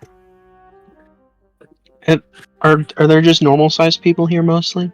Yeah, so I mean, this is like a frontier town with 95% of the population is human and halfling.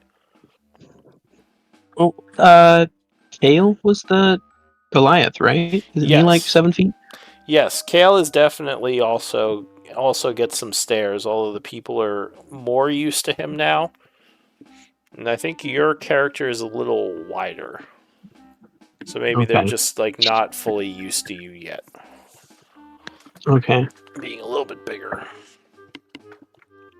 They're not running in fear or anything. They're just kind of maybe a little nervous because they don't know you and you're really big. All right. So and also response to beans. Okay. Good to know. Just wanted to keep you informed. Yeah, also would fill our new friend in. I say Sylvester. We do have, like I said, some friends to the north. They're Iron Tide. They're mostly orcs and hobgoblins. But we formed an alliance with them as well to help with Blackwater, and they need our assistance. We had to rush back to try to defend the town against Caldra's father, but now that things seem to be in order, our goal is to head back and save them. Okay. Yeah. All right. Join us. Sure. Sounds all right. Let's do this. Are we leaving? who wanted that studded leather, or do they need it still? Give it to Vilken. Okay, so Vilken, just make sure you record the studded leather.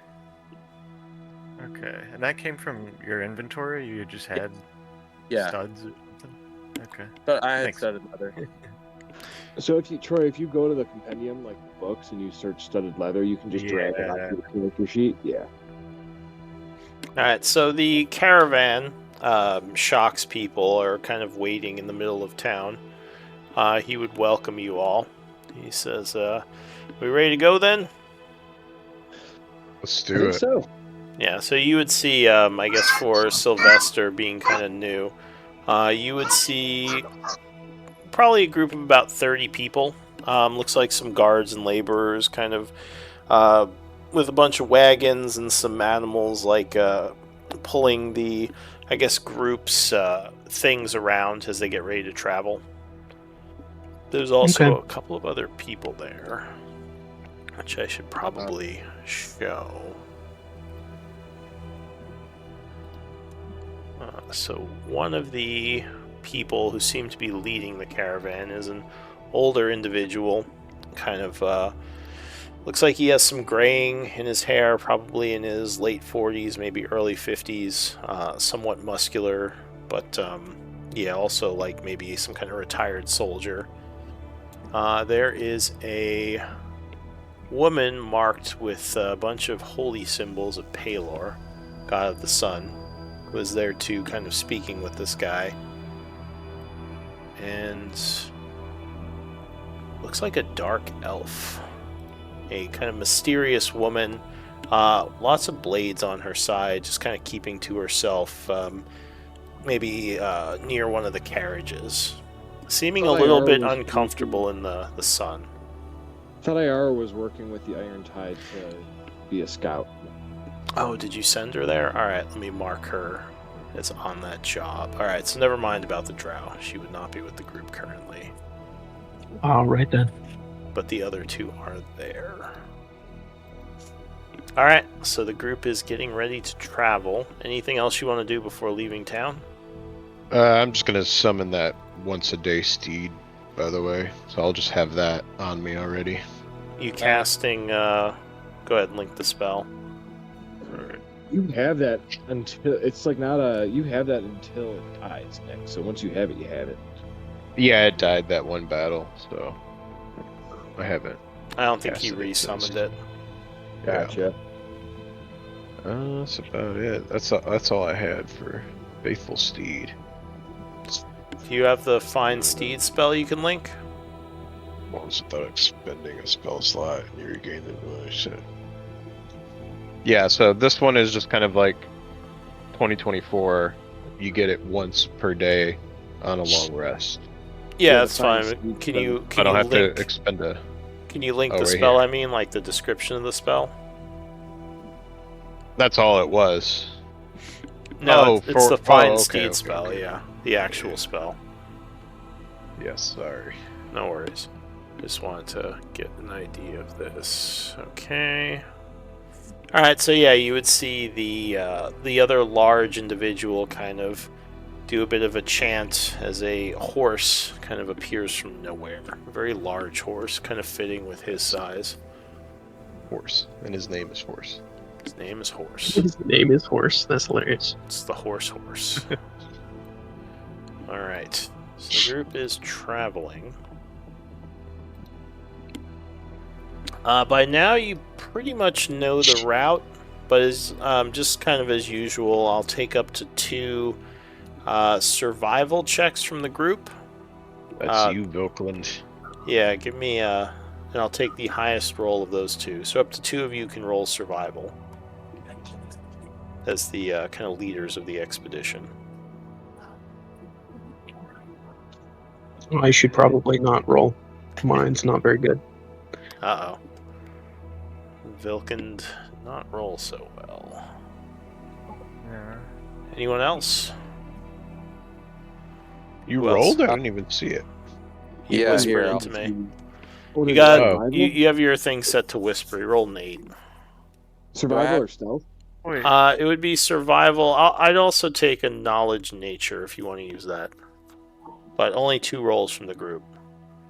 13. Ta-da. Okay. So I guess Vilkind and Toadleaf kind of work together as the group travels across the plains. So I'm gonna do some checks to pass 3 days of travel. If you guys want to do some RP in the meantime, go for it. I just need a moment to do this.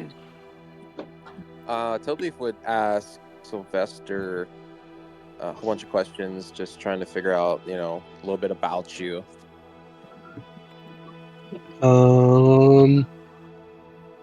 Tell us a little bit about you.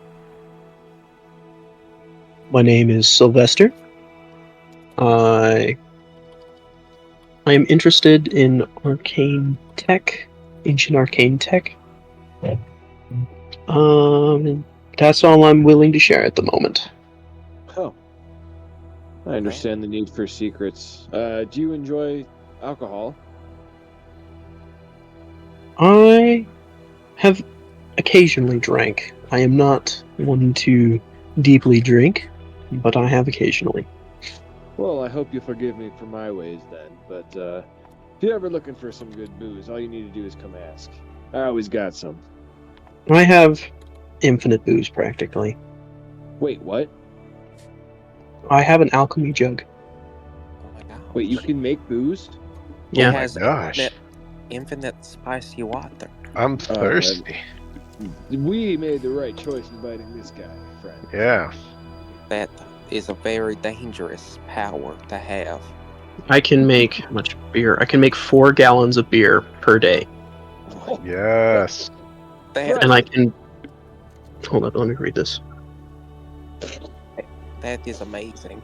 And the group was all drunk. This... I would rather keep it to mostly water.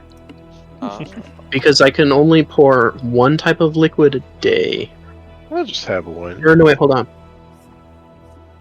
You just make me 4 gallons? A gallon of alcohol should be more than enough. I need all 4 gallons. You don't. And then I can make that last a couple days, and then you can make water the other days. I can make 2 gallons of mayonnaise if somebody wants that. I will make that for you, but... Oh. Oh my. Drinking mayo is less, less enjoyable. Right. Mayo's our 5th food group now. Oh, well, now it is. So Toadleaf would also say, I'm sorry, it is just not every day that you see another magical creature such as myself. You're a snake person. That is really neat. Are snake people rare in this world? Yanti are... Well, I mean, there's... Are you talking about just Yanti? Yeah, just Yanti in general, I guess. Yes, Yanti are fairly rare. There are communities of them that kind of exist in solitude. During one of the past cycles, the Yanti had a very expansive empire that stretched almost all of the continents of Gaian. It was destroyed by the cataclysms, and afterwards a lot of them were hunted down, so there's not too many left, but they do still kind of exist in secret areas of the world, and like I said, small communities. So that might give some more mystery as to like who your parents were and why you were adopted by a giant. But go ahead. Okay. That's all I was curious about. Yeah. All right. So Toadleaf would scoff as he would remember to not have a conversation with Sylvester anymore, as it led nowhere. Sylvester, do you want? That's Do you have any potions of healing? No. Cool. I do not. But I'll give you a potion of healing, just to use in emergency. Okay. I shall take one. Just make sure that Kale doesn't try to swindle it from you. He seems to have a little bit of an addiction here. He's starting It's to best. It's best to develop a problem. We should do something. Like a support. It's This might be an intervention, Kyle, is what we're saying. I don't know what we should do.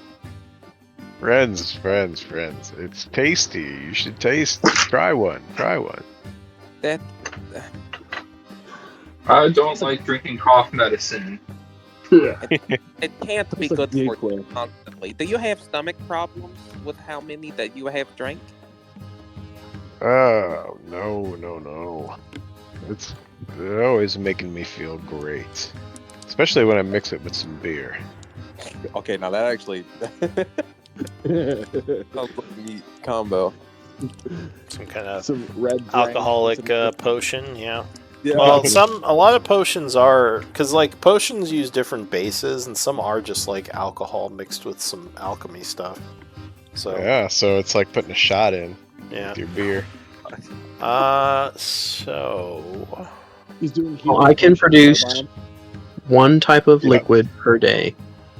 So it's either beer, acid, poison, oil, vinegar, water, wine, honey, beer, stuff do, like that. do any of So you about that- have herbalism? Herbalism? Yeah, or knowledge I have- nature? Totally. I have nature. I have nature. Okay, so I did roll that you had discovered some rare herbs on your trip, which you can collect. Yeah. Who's gonna take those? We'll put them in Juan's bag of holding. Oh yeah. Sure, Okay. put him in the party treasury. All right, so they go into the. You would harvest them and go into the bag of holding as you're traveling. As you approach the Iron Tide base, you find there are a bunch of. Is this like a... I have a quick question. Is this Sure. like a multiple day journey or type of a deal? Or... Yes, so 3 days would be passing. Basically, Okay. each square on the map is a day. So it's about Okay. 3 days from Chaur to the Iron Tide base. So if there's Okay. something else you want to do during this journey, just let me know before I continue the narrative. I do want to ask Sure. the group before we go into that. Are we trying to like infiltrate, or are we just trying to like... What are we doing? These are friends. These are friends. Okay, so we're... Collecting survivors. Yeah. So I guess I'll say maybe like yeah, because you guys probably would have had some time to talk about. Do you want me to talk about it with him, or do you guys want to kind of give him a synopsis of what's going on here? Like what's more comfortable for you? I'll let you do it. All right. Yeah. If that's okay. So maybe like yeah, along the journey, like you ask a little bit about it, and Shock, as well as the rest of the group, kind of recap that basically these Iron Tide people were sort of friends to the group, but they were in contention with Lord Blackwater because apparently, from what they claim, they weren't paid by him even after doing a job, and in fact he stole from them, which he says is a lie. And it came up later that it may have been something else may have caused a misunderstanding, like a third party that was going to benefit from it. But anyway, after that, there was some mysterious happening where there was like a huge explosion of necrotic energy within their base, and a bunch of them died and turned into these weird ghoul creatures. In fact, Vilkind in your group was a survivor of that, so he kind of saw it happen firsthand. So some of them did survive, and basically the group is kind of helping to round up those survivors and get them out safely. So they were kind of trapped before and like on their own, but now the group is coming back to help them get out of there. If that makes sense. All right. Yeah. So these Good to know. these are friends of the group who are basically kind of under siege right now. All right. So. Yeah, you collect your rare herbs, and on the third day as you are approaching, you find a spot where it looks like there are a bunch of dead ghouls and some dead Iron Tide soldiers as you get closer to the base. Like some kind of battle happened here. Alright, let's get ready. What do you want to We do? go. Can we investigate? Sure, I need give me an some investigation arrows. check. I cast Mage Armor. There are some arrows stuck in some of the ghouls if you want to try to gather them. Yeah, I do want to gather some of them. Okay, you recover some arrows, which I'll put in chat. Okay. So it looks like a medium-sized group of the Iron Tide were attacked by probably a much larger group of these ghouls, because several of the soldiers were pretty badly eaten. But there are some indications that a smaller group may have retreated from the battle and are kind of heading west from here. Can we make sure these guys are like actually dead? Like they're not going to come back as ghouls? So most of the ghouls here have also been eaten, probably by the ghouls that had pursued the escapees. They may have those ghouls may have come back later and eaten a bunch of their fallen comrades, at least partially. Because ghouls are corpse eaters, and they'll pretty much eat anything. So, well, friends, shall we head west and follow this trail? Yeah. Yeah, Shock it could be says, our allies or someone else in need of help. Says this is quite dire. Shall I have the camp wait in reserve while you go look into this? Yeah, that'd probably be best. He Yeah, nods and Shock, says, that's all right. okay. Just make sure you keep our people safe. That's going to be priority number one, but perhaps you can, maybe set up some fortifications or hide yourselves well. Nods. He says, as per usual, we'll give you a safe retreat spot should you need it. Alright, so give me a survival check if you're tracking this trail. Can I give guidance on this? Yeah, sure. You can give a d4. Thank you. All bardic inspiration, Vilken.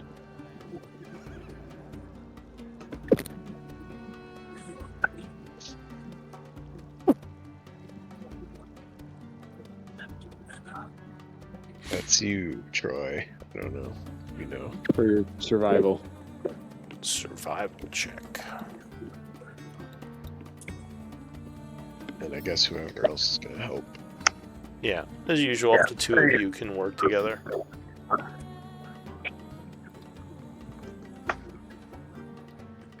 Troy, are you here?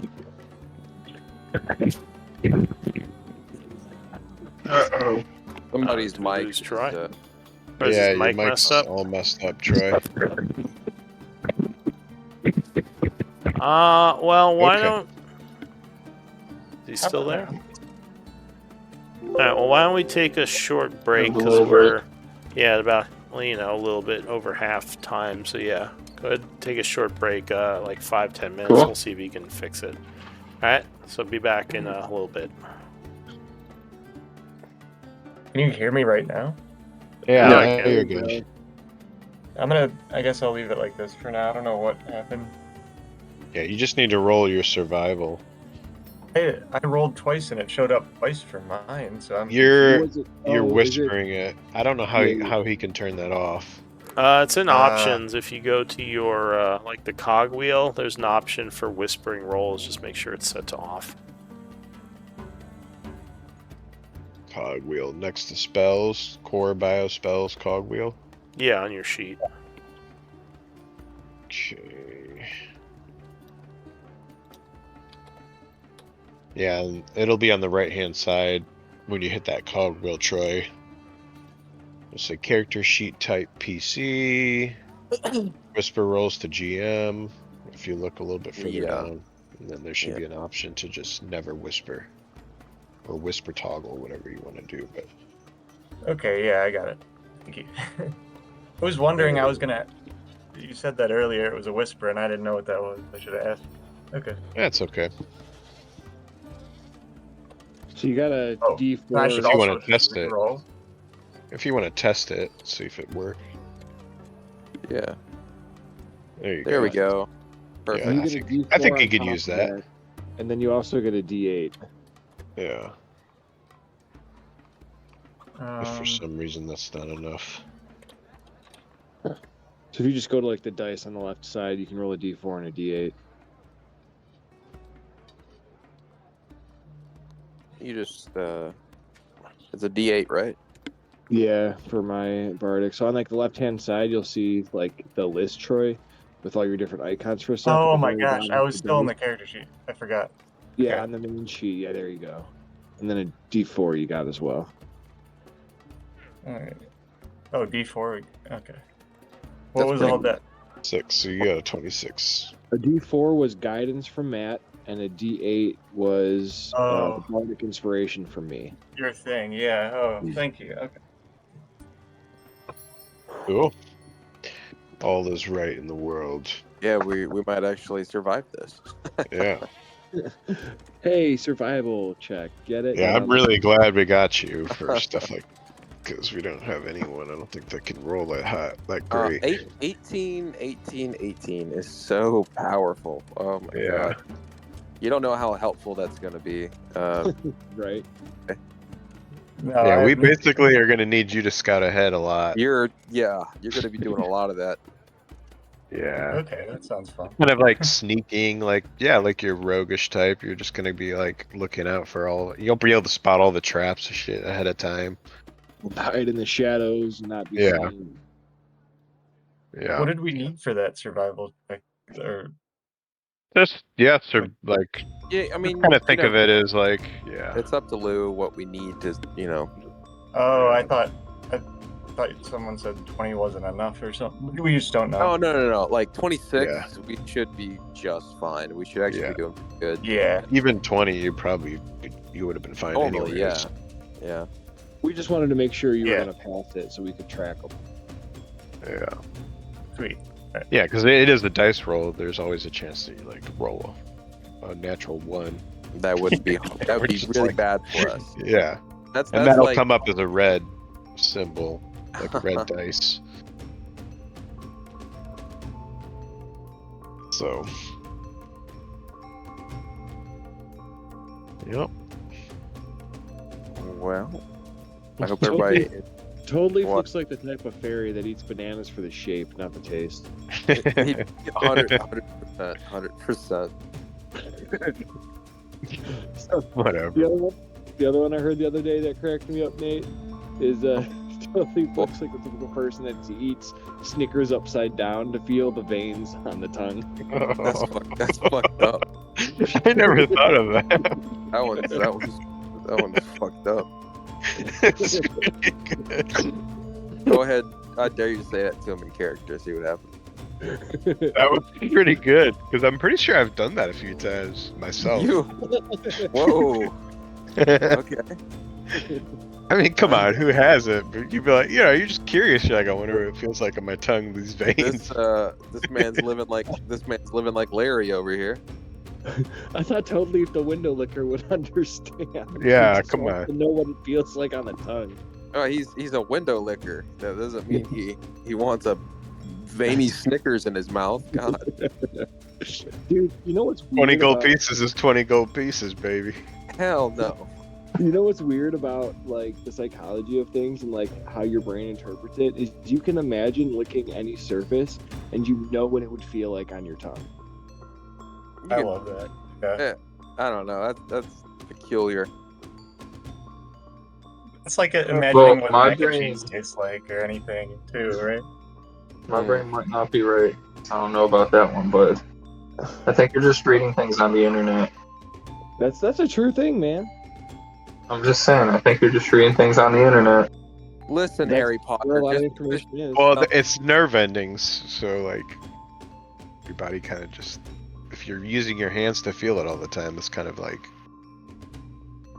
The same what thing. you would imagine. Yeah, so change No, the no, subject. are your you tongue reading kind of things? understands that. Yeah. Is there anything we need to discuss before we go in here and potentially to our doom? Yeah, if there's another dragon, don't befriend it. Okay, that's fair. That's fair. I can't make any promises if it's another ogre. Like, it's actually, I've seen memes about that, where it was like showed the butthole of a dog, and they're like, What? if your memes tongue are can you- know, if your tongue can know, Wait. but but just by looking at it, and then someone put up a meme of like a dog's, just like people be like a dog's butthole, and it's like, what the Oh fuck? my Look, god. Nick's over here exposing himself. Okay, got caught in 4K. Because I thought that was funny as shit. I'm like, oh no. I never looked at your search history. Oh, never. It's Sylvester, my For You you back? page, bro. TikTok. Are you It's back, automatic Sylvester? suggestion. Are you? Hello. you got- Can you hey, hear me? yes. Do you have any questions while we have this break? Maybe we can. I know, dude. You got dropped in, and it can be a little overwhelming. I started my journey like 2 years ago into D&D, and just getting dropped into one of Lou's games. So I know it can be a little rough at first. I'm just trying to figure out what I want my Right. backstory and like my motivations to be, because I don't have those at the moment. So I'm making them up on the fly, and then I'm not going to Well- remember them in like 20 seconds after I say them. So I got to like What think I about it. recommend is if you have time, if you have any spare time, maybe watch a few of our games. That way you can kind of see some of the lore of the world. Not to mention, if you look in the Discord, there's also Lou has written lore that you can use to maybe work with him on a good background narratives. Or if you just want to be super creative, I mean, it's up to you. I think you started out well. I think there's some promise in that. It was kind of intriguing, this hulking snake man looking for arcane technology. I'm like, okay, all right. I was trying to Yeah, make it all fit together in a nice way, but it's a little hard to do. Well, on the spot. you're doing it well. So Yeah. Yeah. We I do watch a it. little bit of retconning it sometimes Yeah. too for like personal stuff. yeah, Right? Like you don't have to be exact. Yeah, and I kept my background pretty basic. Like, it's pretty not detailed at all. Dude, I enjoyed what you So brought. it's really whatever you want. I'm excited to see your character. Artificers are my favorite class. they They're so are. much fun. He plays a Kinku artificer. It's I have a ridiculous. whole manual I can send you if you want. Alright. It's only like 50 pages right now. But Oh my Jesus. god! Alright, I'm Was back. that your optimization? Is that your patch notes? no, it's just cool combinations and things I found. Oh, That's awesome.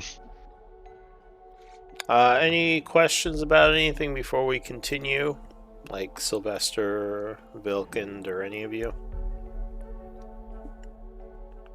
No? I don't know. What Let's go kill some Can we zombies. describe- Hell yeah, runes let's of go some Nick zombies, again, please. real quick. What should I expect? Sorry, what? We're headed to the ruins of Isik. No, no, we're going back to that Irontide base. Yeah, we- so We'll have there. Where you on had the met map, us.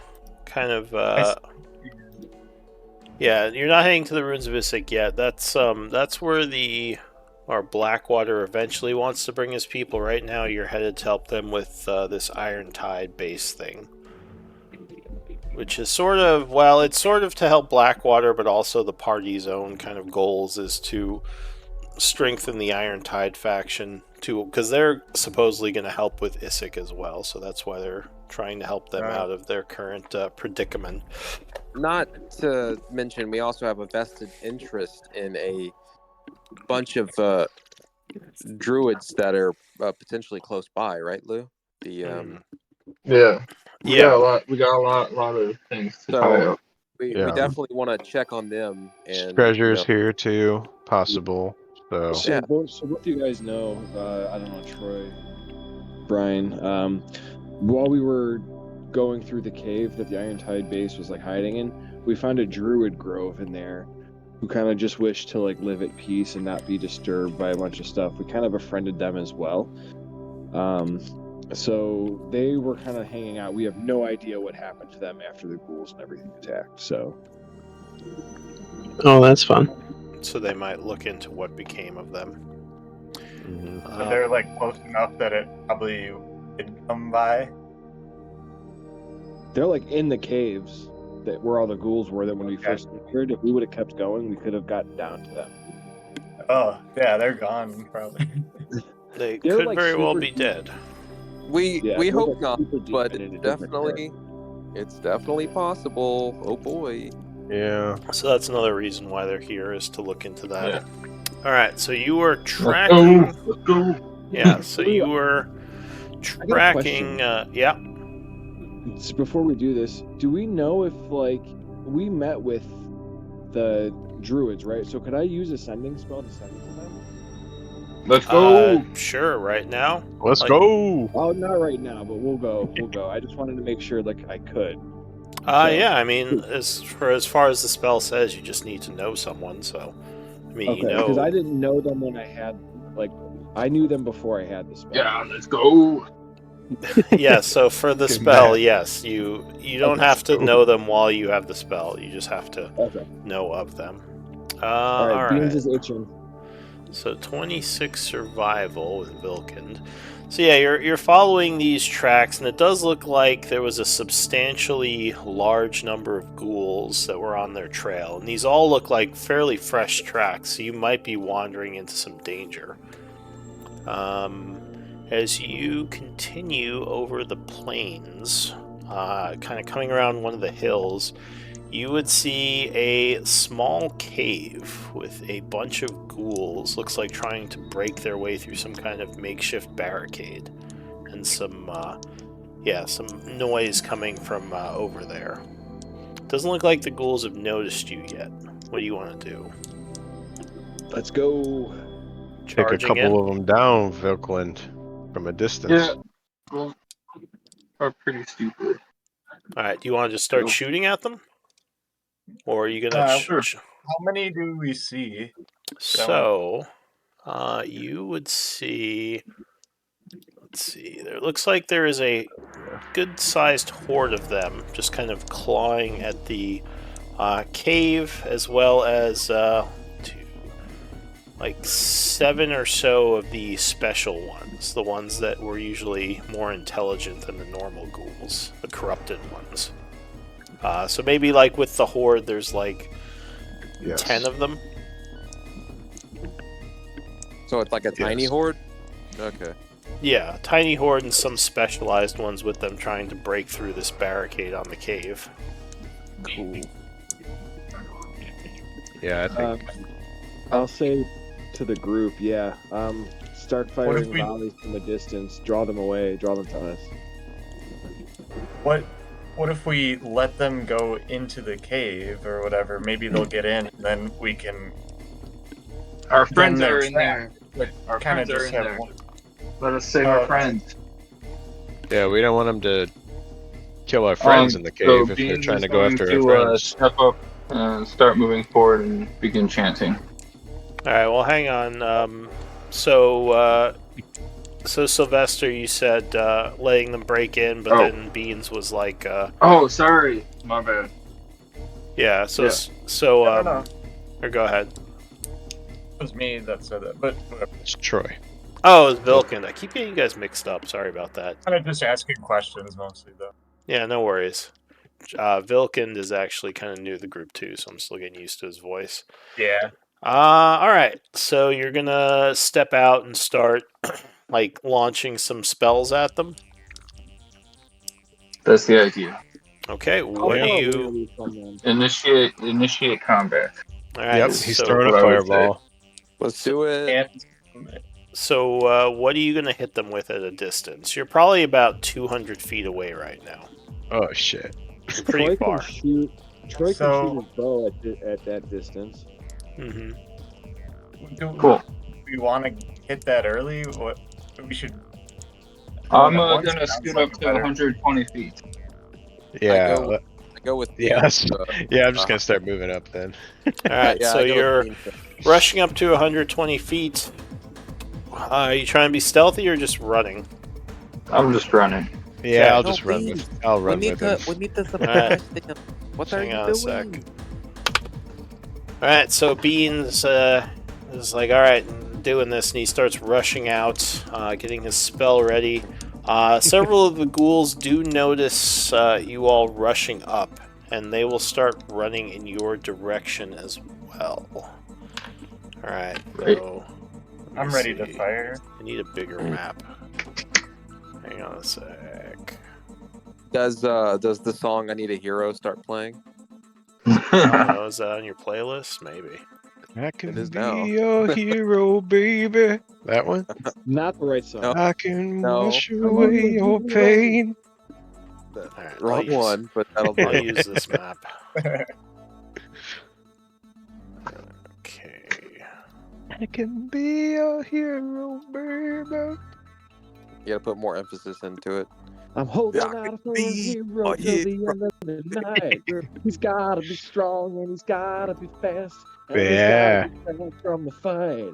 I need a I can hero. hero, Yeah. baby. Nope. Oh. Nope. Holding out for a hero till the morning light. He's gotta be sure, and it's Baby. gotta be soon, Alright. and he's gotta I'm be giving you larger than disadvantage life. on your initiative because you keep singing. Just kidding, Do it. you're fine. Yeah. No, no, you're not kidding. I'm a Alright, bard. What do you expect? so I'm Yeah, he's pulling you cheering us all on. onto the map. Apparently on the wrong one. Yes. We get free inspo from his singing, right? Yeah. Everybody does. Even the ghouls. No, please don't. Could we You can could we level up from that?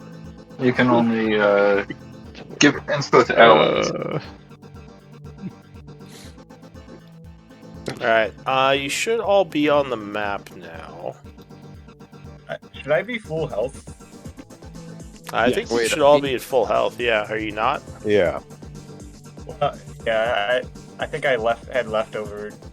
Never fully- Yeah, you just long rest on your We got character 3 sheet. days of long rests. Yeah, you've had plenty Okay. of long rests. Alright, so the ghouls on the other side of the map are rushing up Oh, yeah, I should towards you. probably do that. Initiative. So we haven't made it inside the cave yet, right? Or, No, Correct. you're nowhere near the cave right now. okay, all right, good Uh, stuff. Because you, chose to engage kind of away from the cave. So you should see the ghouls kind of approaching from the other side. Go ahead and give me initiative rolls. Make sure your tokens are highlighted when you press initiative.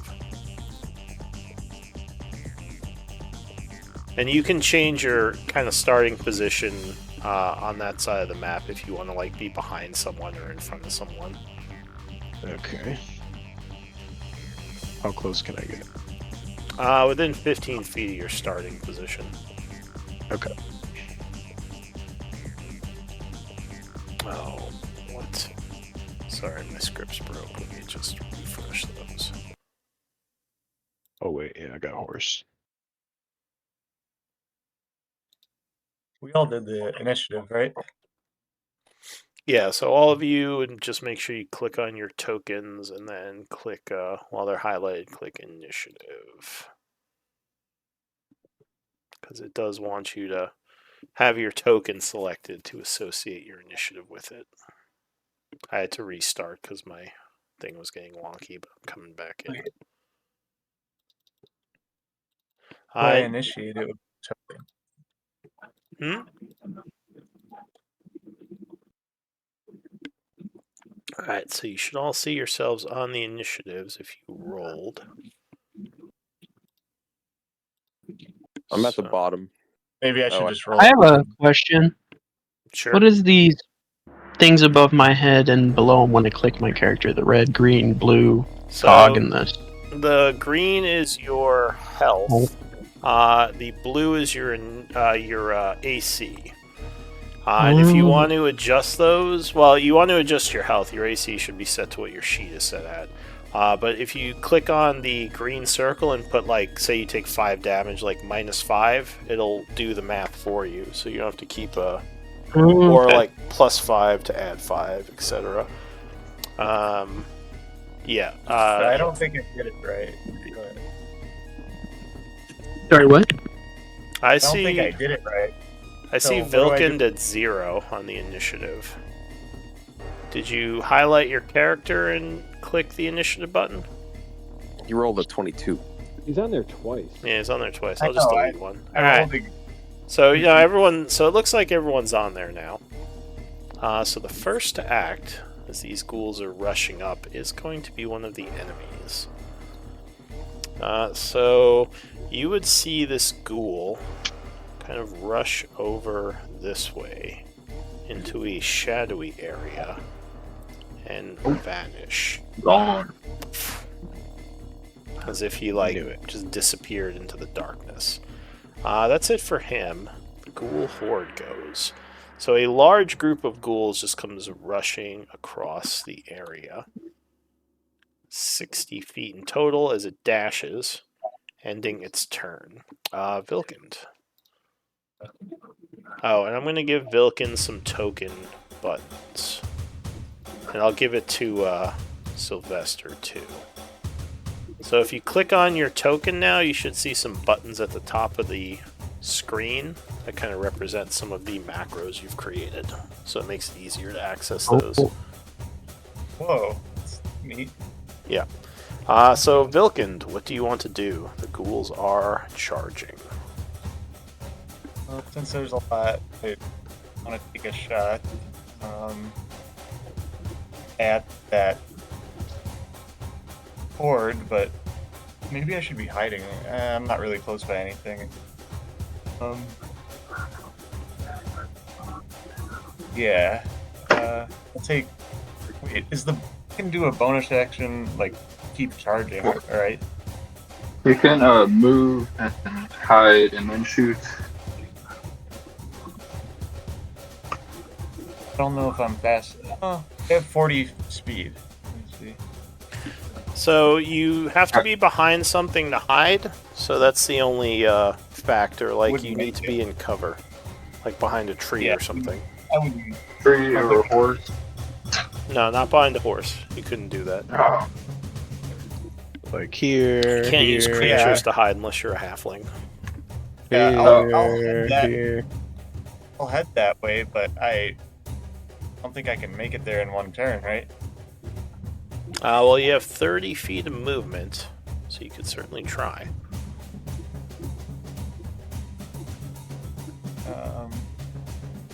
Oh wow. Okay, I guess I could go behind that tree that is southeast. Mm-hmm. Right. East. All right. Yeah, and then I'll try to hide. All right, give me a stealth check. Yeah, and that thing that you saw on your screen, that's the ruler. It's on your left-hand side of your screen. There's a little ruler that you can click. Yeah. And then from the center of your character, you just click and hold, and you can kind of see ahead of time All how right. far away something's going to be. So Vilkin ducks into stealth. You think you might be hidden from some of the enemies, but not all of them. So that was your movement and bonus action. Anything else? Can I still attack? Yes. Yes. What type Well- of weapon are you using? I think my only ranged is the short bow. Alright, so I think short bow long range is what, like 200 something? Yeah, so you should be good. You're at 140 So- slash 320. 320? Alright, so this would be long range, so it'd be disadvantage, but stealthing will give you advantage, so that's a wash. So go ahead and make your attack. Oh. So you let loose an arrow. 15. That will strike the creature. AC 12. So go ahead and roll damage. Yeah, and there's no bless on There that. you go. Alright, so one of the horde ghouls is slain as the horde continues to rush. What else are you doing?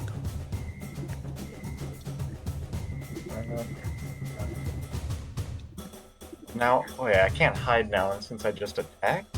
Well, you don't Yeah, have you any already actions used your left. hide. Yeah. And I don't know if that rolled the sneak attack. Like, what is that for? No, you don't have again? sneak attack right now because you had disadvantage on that shot because of the range. Right. Okay. Yeah. Then I don't think I can I don't think there's much left. All right. So I think Beans, that's good. what are you gonna do? Beans is you begin seeing his quilt next to him start writing really quickly and feverishly, and his book lights up, and he casts mirror image on himself, giving him free of himself. All right. So now there are several beans kind of moving about next to one another as your spell then- goes off. As a bonus action, I am going to cast a Spectral Mind. Okay. And that's within 30 feet of me. I think I have to do that. Yeah, 30 feet of me. So you guys see a really old, ghostly-looking wizard pop up. Gnome-looking wizard. That's some kind of spectral image of a old wizard. All right. And Anything then else? I'm going to use my 25 feet of movement to run back here. Okay. That'll be my turn. Toad Leaf. What do you want to do? So I'm at 5 foot flying. So at least gonna fly up another 30 foot. So All right. So 6 squares up. Go ahead and mark the Is this 6 six? on you. okay. Oh, 6. So you And just then, fly straight up. He's gonna hold up his ring and says, "Don't worry, I'll deal with these undead real quick, like." And then he does Toad Leaf's Minute Meteor from his ring. All right. And So launch- you spend your spell from your ring, casting meteors. Yep. Let me real quick mark that off. And I do 2 of them. All right. And you're throwing them at the these guys, I assume. Why is the damage missed? Oh, 2d6. No, that's right. Okay. What's the area of effect on that? Here, let me take a look. I'm throwing them at the horde. It doesn't say there's an area of effect, I don't think. Let me see. I gotta go in here. Let me link it. There you go. Boom.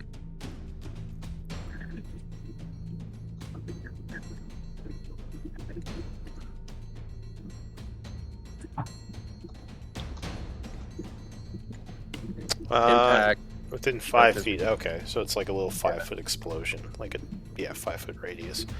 All right, so both of them explode on the horde. Unfortunately, they make their saves on both as they kind of disperse to the side, seeing the incoming meteors. A couple of them are charred, but they would only take about 5 points of damage from those 2 shots. Okay. Anything that's else? That's all. Alright, so one of the ghouls are running up behind. Seems more bloated and kind of leaking a bunch of gases as it runs through the field towards you. So it does a dash, getting to about here and ending its turn. Sylvester, what do you want to do?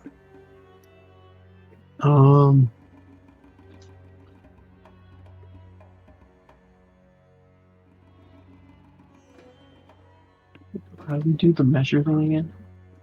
So there is a button with a ruler on the left side of the screen. Okay. That's how you do the ruler.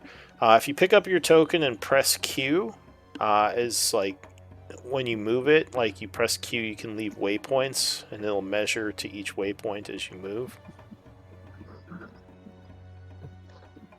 You just press Q once after you pick up your token. You can measure as you move, like you kind of saw I was doing with the ghouls. Okay. I'm more of a melee type of dude. 'Cause I decided to go melee. I'm gonna just move slightly, like just take the dodge action and then move like 30 feet closer. Alright, so you approach cautiously, defenses ready. So if you take the dodge action, that is this symbol, just FYI. What symbol? The one I just put on you as like the shield and 2 lightning bolts. Just to mark that your character is dodging. Can I do that, or do you? Yeah, so He did it for if you, you just- click the token, there's like a lens button, and that brings up all the symbols. The dodge one is like 3 or 4 lines down. You kind of get used to what each of those mean, but yeah. Because each of them has a different meaning. Alright, so that's it for Sylvester, I believe. Kale, what are you going to do? We're gonna move up with horse. Kind of want to go about here. And then for my turn, how many does it cost feet of movement to just dismount from a horse? Yeah, it's Yeah. half of your movement speed to dismount. Unless you have a do feat that. that says otherwise. It's half of your movement speed. Your horse has its own, so you can command your horse to like dash, disengage, whatever, and then you can Yeah. use your own move speed to like dismount. Okay, yeah, I'm gonna dismount 15, and then I'll tell horse to kind of like fall back. Okay, so you hop off there. Yeah, and then tell him to like fall back with the rest of his movement. Okay. So he moves back with the rest of his movements. And what And then else? I'll stay here and I'll pop off a couple Eldritch Blasts at the horde. Alright, so you let loose some shots. Oh, yeah, 26 does strike, hitting the horde for 3. Blast an arm off one of them. 20 strikes again for another 3. So another Big one is damage. partially injured. Alright, anything else? No, I guess I'll yell at him, over here, you big group of meanies. And that'll be it. And they will indeed target you after that. Alright. An armored ghoul, who seems to be a little bit more cautious, can move up on the top of the hill here, aiming his crossbow down at Kale. Oh, fuck me. Ooh, 22 versus AC, I believe, will strike Yeah. you. So you take a crossbow bolt to your armor. Luckily, it doesn't fully penetrate, but it does deal 9 piercing, as it does, like, stick you a little through the armor. Alright. I think... Yeah, he's going to reload, so that's the end of his turn. Juan. All right, I am moving forward. Let me grab the right tool. 30 feet. Oh, that was bad timing for that pop up. Yeah. Am I close enough? Am I close enough? Yes, Okay. you're so close. Ew. Yeah, I'm gonna go ahead and Bardic? Is Bardic within... Sorry, I'm trying to see. 60 feet, yeah. 60 feet. I'm gonna throw Bardic on Kyle. Is my bonus action. Mm-hmm. My main action... Oop, wrong one again. Okay. I am going to ready a web. As soon as I see something get 60 feet away from me, I am going to throw my web spell on it. Alright, so you begin concentrating as you hold the web spell. Alright, that's going to conclude round 1. Round 2. Let me see.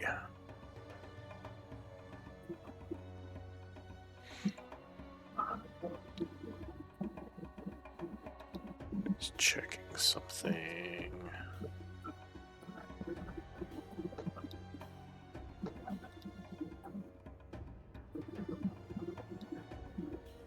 Okay.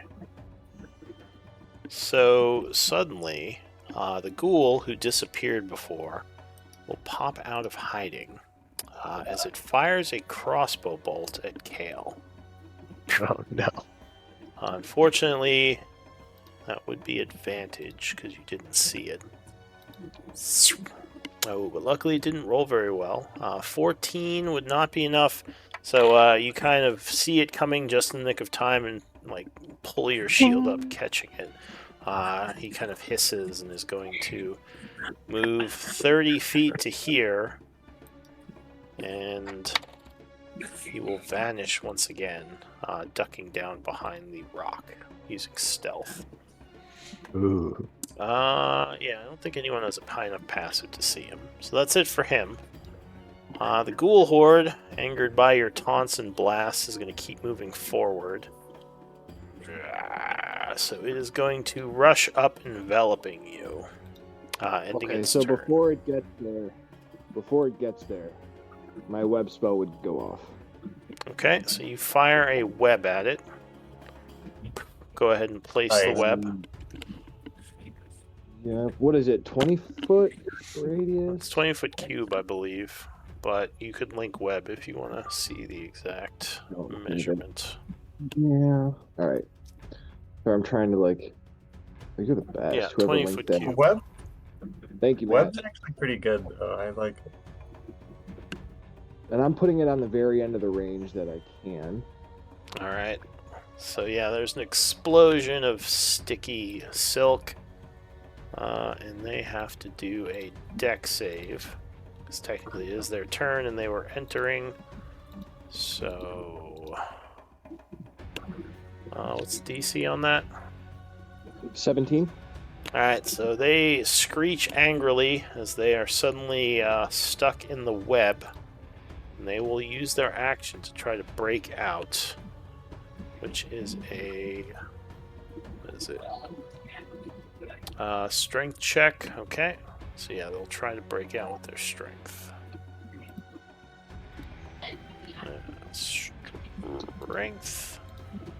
No, so they struggle, remaining restrained within the web. Yeah. Vilkind. How much is a rush worth? It's just double your speed. Dash, yeah, so you can just basically Dash. move your speed a second time. So you can move 30, then dash another 30, and that would be your bonus action.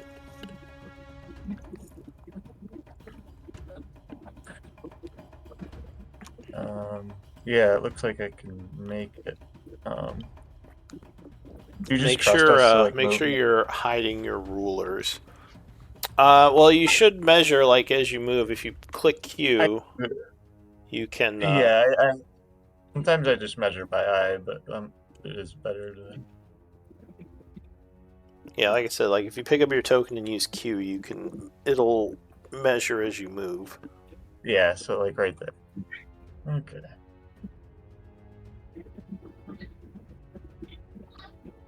And then I'm gonna hide after that.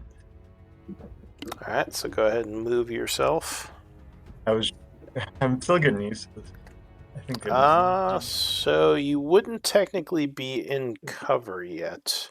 You're And too you wouldn't be far. able to hide. You already used your bonus action to dash. Well, he can use his action That's to okay. hide. But Oh, you can use his action. technically, he wouldn't be in cover yet because the tree's a little too far still. He could make another dash to move again if he wanted to. He could just attack the restrained creatures because attack rolls against them have advantage. That's true. You would get your sneak Right, attack if that's- you. Yeah. Is that what you're doing? Yeah. All right. So you level your bow, firing at the ghouls. I'm gonna try that thing at the top you gave us. What did that do? All right. So your sheet does have bless turned on for some reason. Let me see. Uh-huh. Can I turn I that think off I'm for you? struggling with this new one. I don't really. I need to go through it with someone. I turned it off for you. Basically, there are global modifiers you can turn on, which will just add them to each of your rolls. But okay, so 24 would strike with your first shot. So go ahead and roll your short bow damage and sneak attack. But that 24 you saw, I think that was with the blessed or whatever. Oh, well, I just right? took off the +1, so you're fine. Oh, okay.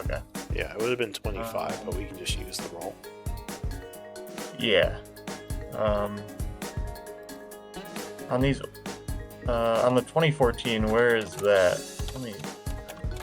I don't think I was able to add that to the character sheet yet. Well, if you click Yeah, on... so how much is a sneak attack? Yeah.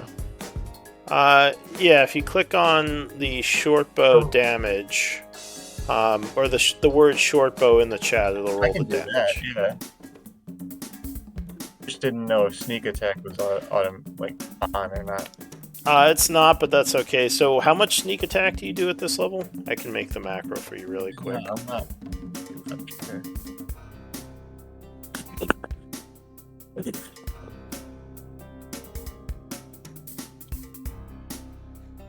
Do you know how much sneak attack damage you do?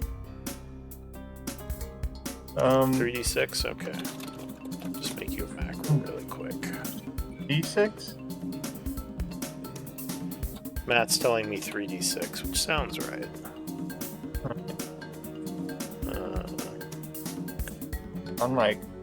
Maybe I just need to amend the character sheet.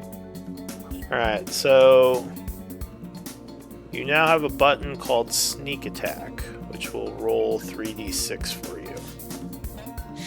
Alright, so I'll ignore that 10. And if you look at your token macros now, one of your buttons should say Sneak Attack. You can click it.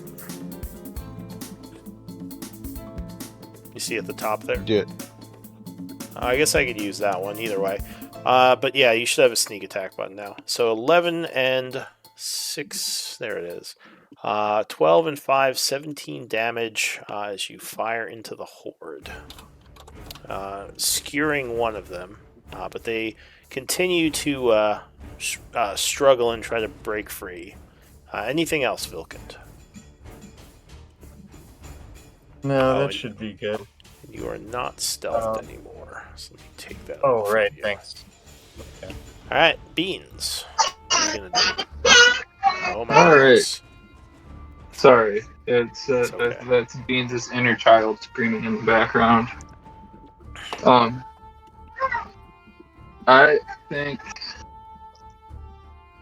I am going to throw a flaming sphere, but make it psychic, Alright. and I'm gonna have to cast it through my manifested mind.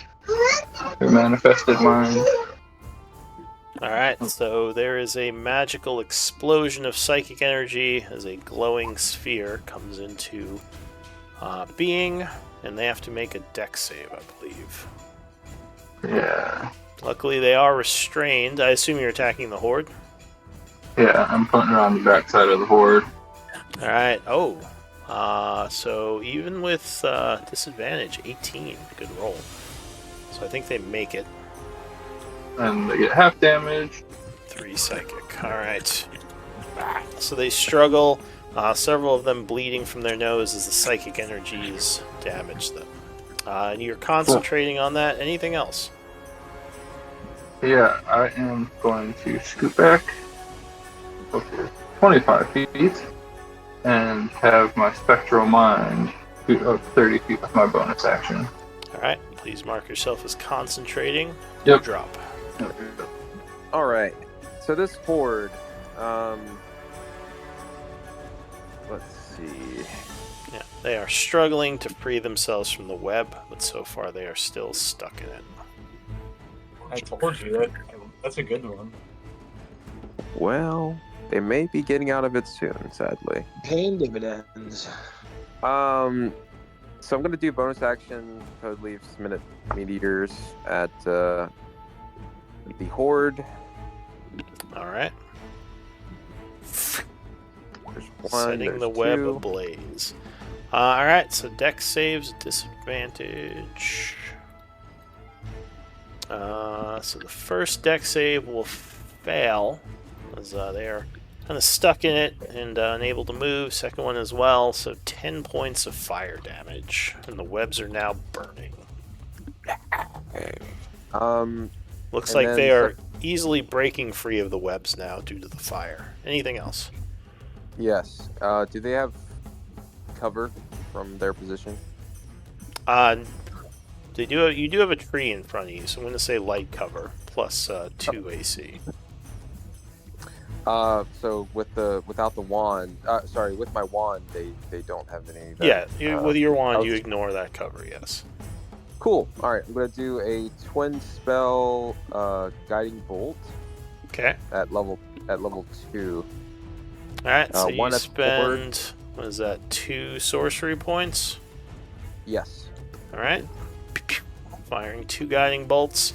They are still technically restrained, so 25 will strike. All right. And here's the second one. Don't you have to have different targets when you twin a spell? That's what I'm saying. This guy right here. Oh, the guy back there. All right. So first guy, I need the damage. All right, here you are.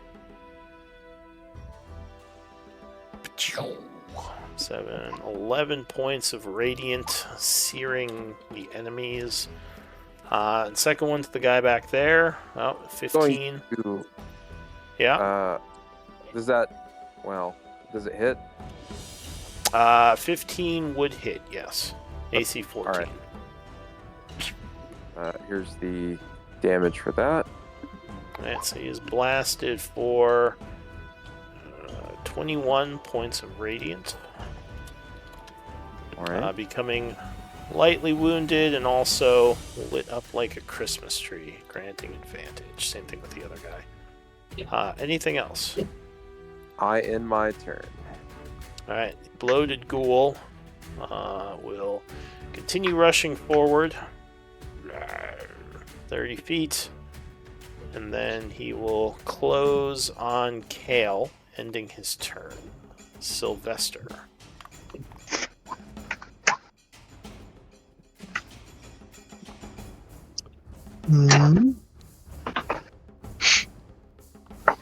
Yeah, okay. I'm gonna move over to the bloated ghoul. Alright, so the large Warforged body goes rushing up. 1 second. And then I'm going to punch him with my Thunder Gauntlets. Let's see. Alright. Said the thing will work if I click this. Alright, so 12, it would be AC 14, so that unfortunately would not be enough. It's going to miss, and I think you only get 1 punch at this level. Mm-hmm. Alright, so yeah, you would swing, but the ghoul would jump back, I avoiding. thought level 6, I think Artificers get 2. Oh, is it? The, okay. Armor. Yeah. I could be wrong. Or not Clang. No, you might be right. I think it is 5th level, so yeah, Nice. if he's level 6, Steve was then doing that 2 would be hits. 2. I'm only level 4. Oh. You should be level 6 You told me for 4. a campaign. Oh, you know what? That might be on me. I may have gotten the 2 groups switched. Yes, you should be level 6. My apologies. Oh. I'll give you another attack, and we can figure that out for next time. But yeah, go ahead. Okay. That's on me, because I have another group that's level 4. Alright. That's still a no. So, those unlucky rolls. Alright, so yeah, you take another swing, but unfortunately the ghoul will once again manage to dodge. Anything else? No, that's it. I'm good. Alright, and if you want to try to level up at the moment, you can feel free to mess with that. But alright, so Kale. Kale's gonna move kind of in this direction here, and he's gonna swing at this bloated ghoul, trying to knock it back into the web. Alright, 23, yeah, that will connect. doing 11 bludgeoning. You slam it with the Warhammer, and that does a push, right? Yeah. Is Should there be a 10 feet. con save or something? Nope. No save. Just 10 feet. All right. Bam. So he is knocked back 10 feet. Going to make a dex save. Can you link the mastery on that? Yes. Oh, why is it not hiding his rolls? Hang on. He would fail regardless. Okay. Alright. So he, as I said, will fail and get pushed into the web. And he is now restrained. The web is on fire, Lou. I don't know. True. If that matters. Well, it will. I guess, yeah. I guess at this point he'll just take some fire damage from it burning, because technically he's not gonna. It's not gonna be around long enough. So he takes 2 points of fire damage. And then yeah, I'll It's not bonus action my free second level smite, divine smite on top of that, which would be I think 3d. I don't think you can do that 3d6 at this point. You guys said level Oh, it's 6, just a right? bonus. It's just a bonus action after I hit something. Oh, is it? Yeah, Also, what is on going on with that 2024. spell? You might need to re-enter that. That's all weird. Let me see. Alright, so go ahead. Do 2d8 radiant. And yeah, you might need to re-enter that. Should be 3d8, right, for undead. Yes, true. So he's an undead. Or it's so... and also it's second level, so that should be 48, right? Oh, are you doing a second level smite? Yeah. Oh, I see. As far, yeah, you just need to re-enter that spell because that's all wonky the way you entered it. Because it should be entered in the different like categories. But yes, so if you're casting the smite as second level, maybe that one. Oh god, I just copy pasted. Yeah, because I was like copy pasting stuff, so I'm sorry. Yeah. But go ahead, give me a what did I say? 4d8. 48. Yeah. All right, so an extra 19 radiant. As there's an explosion of holy energy, and the ghoul is looking a bit beat up. Anything else, Yes. No. I'll stop there. Cal? Okay. So the Imperial Ghoul, having reloaded his crossbow, is going to fire at Kale again. 22 versus AC, I believe, will hit you. So as you're kind of celebrating knocking that guy into the web, suddenly another crossbow just clanks into your armor, another bolt, doing 7 piercing. Bringing you back from your little celebration. He's going to reload, ending his turn. Juan. Okay, I am going to use a bardic on our new friend, Sylvester. Alright, what are you saying to Sylvester? I say, Sylvester, for joining our group here, you have all the motivation you need. You got this. Nice. Thank you. Bud. You're so inspiring, he gains 2 levels. It's crazy. Dang, that was Yeah. Inspiring, dude. keep inspiring me like that. Give me level to 20 quick.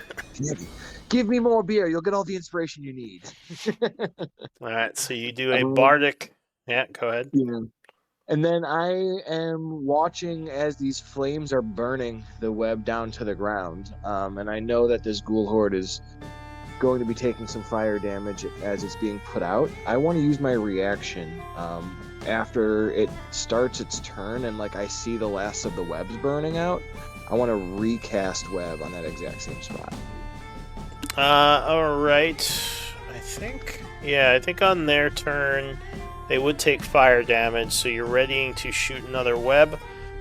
So that is another action to ready, and you are concentrating. So mark yourself as such. Awesome. Yes. Okay. So that is it for Juan.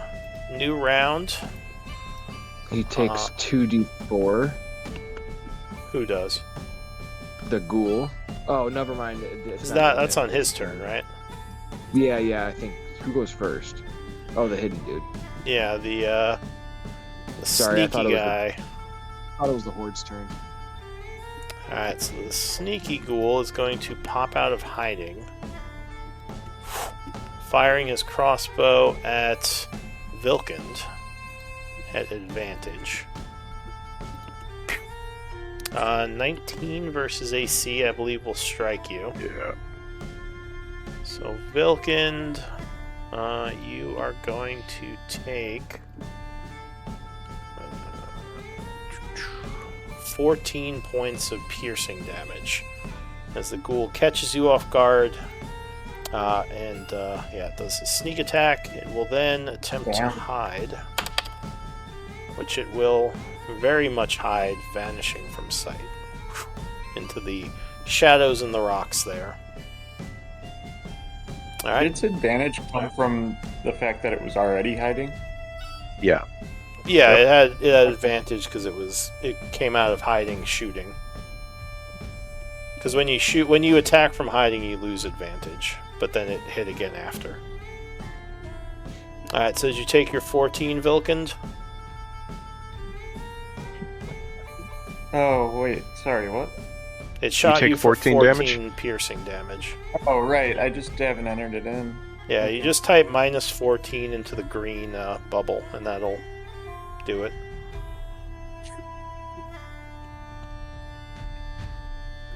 Or at least if you have done it, I didn't see it change. I don't have a green bubble. You click on your I'll just go token. to my character. Well, you can just click on your That's why. token, and then it should bring up the green bubble, and then you type minus 14. Alright, thanks. It's just like not funny. Are you doing the green one? -5 enter, or -14 enter. Thanks. Alright. Wow, that's 5 points. Here, I'll just adjust your health.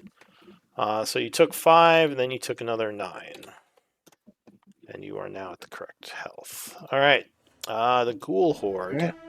Thank you. How much does it take? Go ahead, give me a roll for that. 5 AoE. 5? All right. So it burns for 5. And you said you're going to cast again as a reaction? Yeah, do you still do the thing where it's like if it's a horde, they take double AoE damage?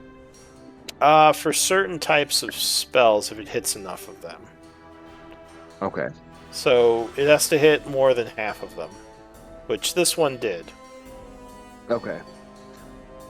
So it would take 10, unless it's resistant? Yeah, unless it's resistant. Are you casting another web, though? Then I throw another web, same spot. Same spot, alright. So you spend your reaction, pointing your wand as another web explodes into position. And they have to make saves on their turn. Oh, I which is lied, right now. Lou. 17's the other game. It's 15. I'm sorry if that fucked you up. 15 what? A saving throw. Oh, I don't think they rolled that high, but I'll keep that in mind. 17's the other game. Sorry, I just said 17 reflexively last time. Alright, so the horde makes it this time, avoiding the webbing. It is going to...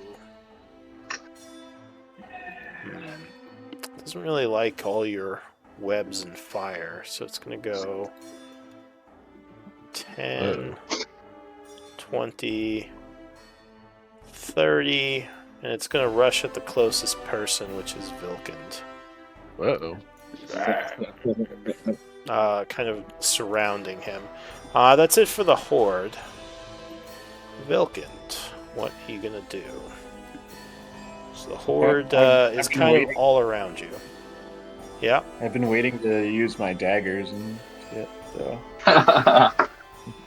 Well, you might have a shot. Did that ghoul captain take a turn? I don't remember him. Yeah, he's been firing his crossbows from the top there.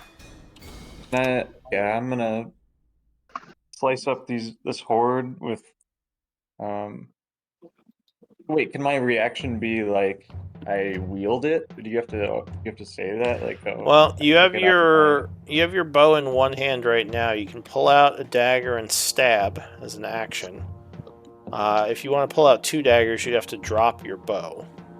Or sheath it, and you can pull out another dagger next round. Right. I'll just take out the dagger and Alright. I'll Stab at the ghouls. Alright, go ahead, give me an attack. As they rush up around you. Oh, so no, 11 is not going to be enough, and you would miss with your first attack. Ooh. Anything else? I want to hide this turn.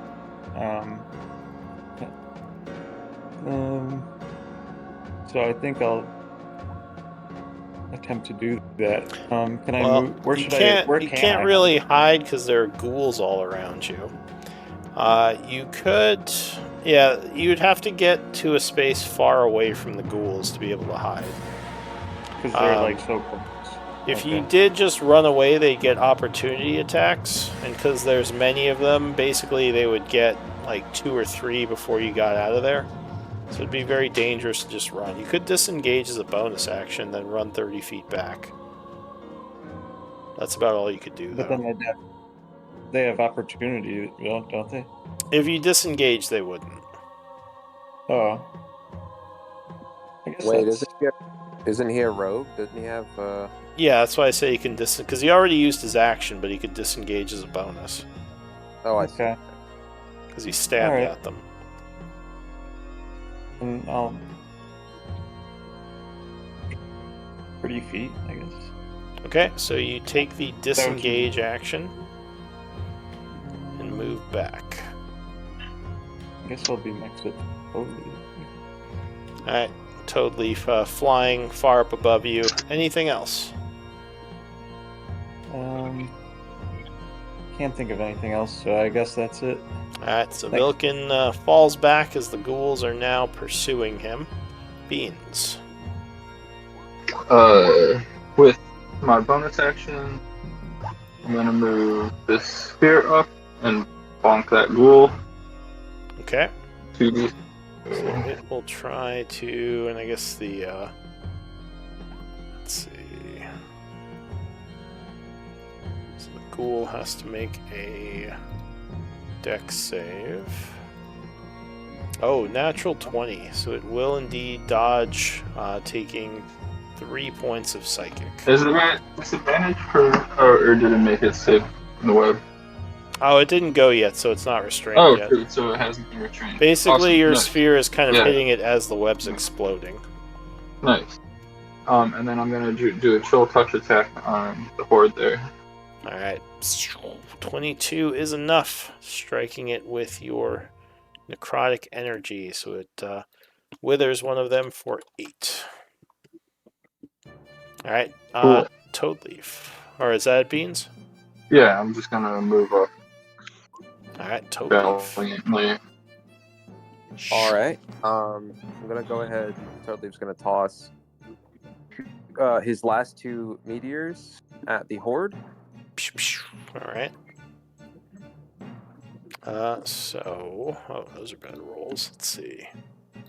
So, dex saves. First one, they fail. Alright, so both of your meteors are direct hits, exploding on the horde, doing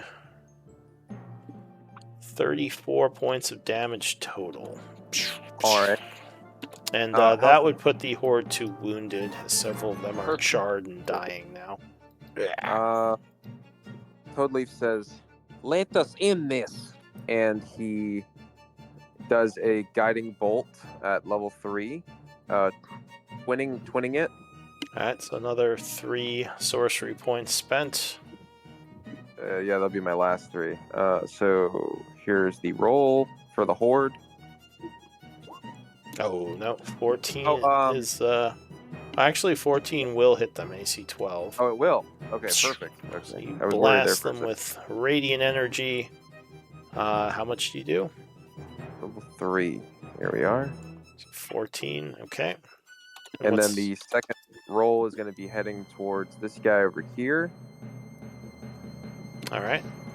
Let me go ahead and do it real It's quick. not offering advantage right now. 28 will strike him as he's trying to dodge the web. He gets hit from behind with searing energy for 17. And that, I think, pushes him to wounded as well. Half health. All right. Anything else, Dewdrop? That's all for me. All right. The ghoul starts within the web, so he has to make a dex save. Oh, he fails, becoming restrained. Alright, so he is going to try to break free with a strength check as his action. And he does. So he just like screeches and rips the webbing out of place, rushing forward and ending his turn. Sylvester. Well, he's just kind of right in front of me, so I'm gonna punch him. Alright, so you ignite your thunder gauntlets, sending some booming punches. Oh yeah, 22. Oh, and a crit. Ooh, and a crit, baby, yeah. So you your arm wasn't working too good last round. You booted it up, and now it's ready to go. Two really nasty hits. Okay. So 10 and 7, 17 thunder, crackling and taunting the creature to attack you.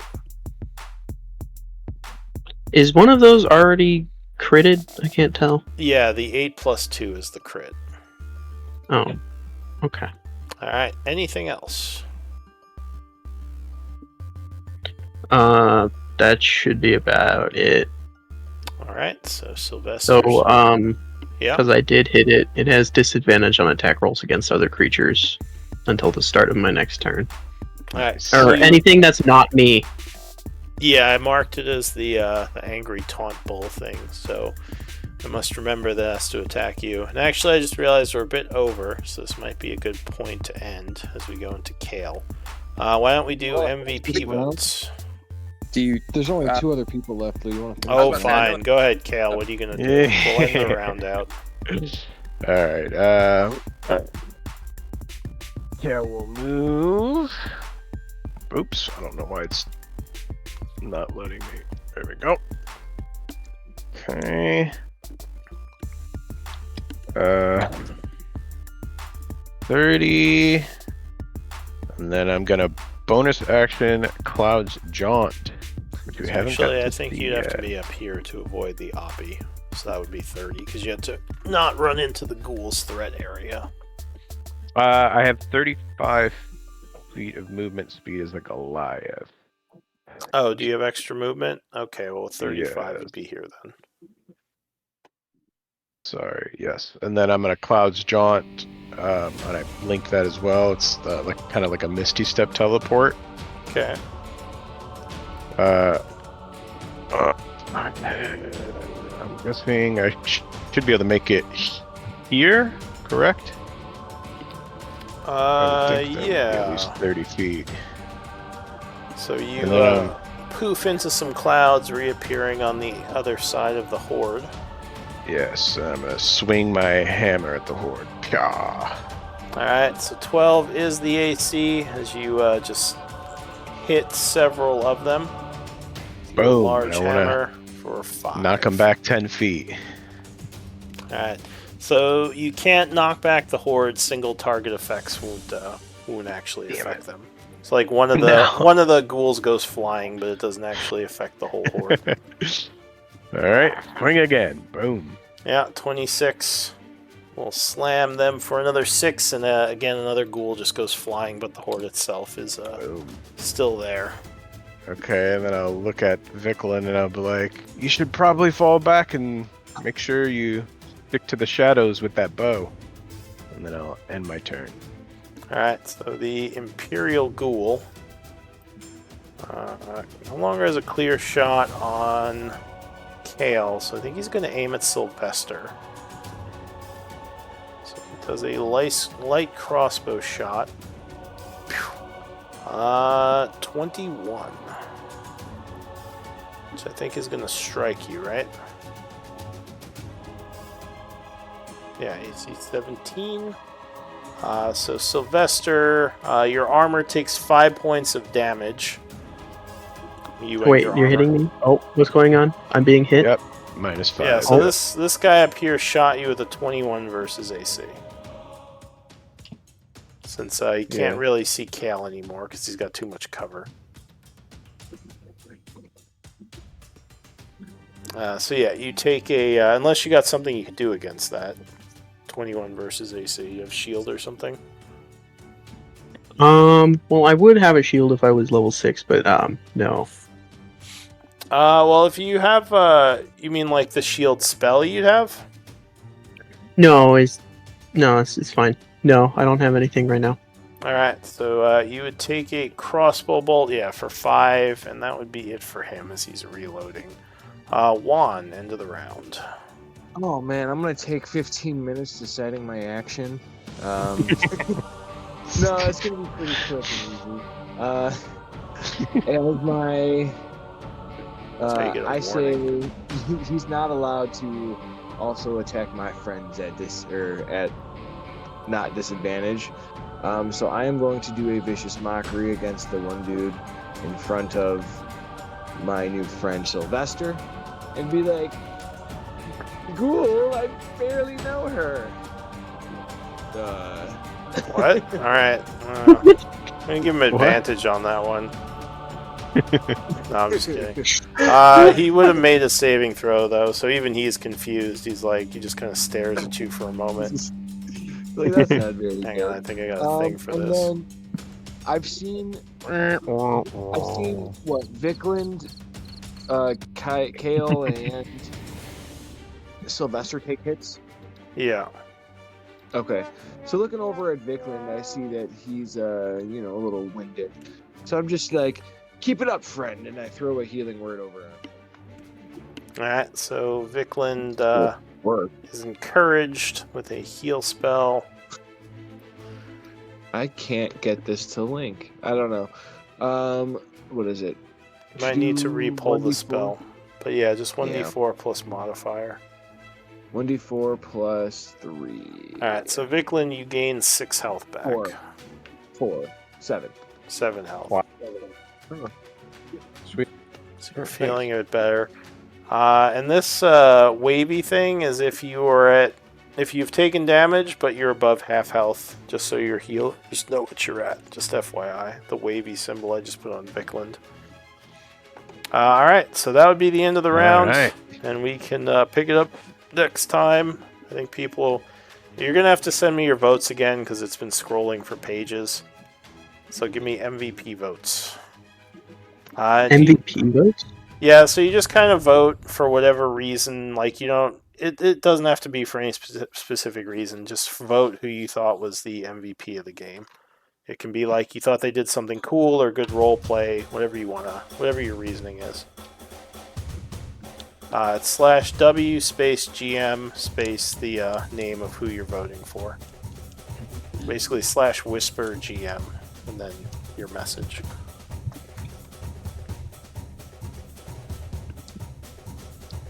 I think I got 4, 5. I need one more vote. Hold on, you said /WGM? Yeah, here, I'll put it on screen. Yeah, I put it in the chat. Look at W space GM. It's like this without the parentheses. Yeah. Oh, okay. All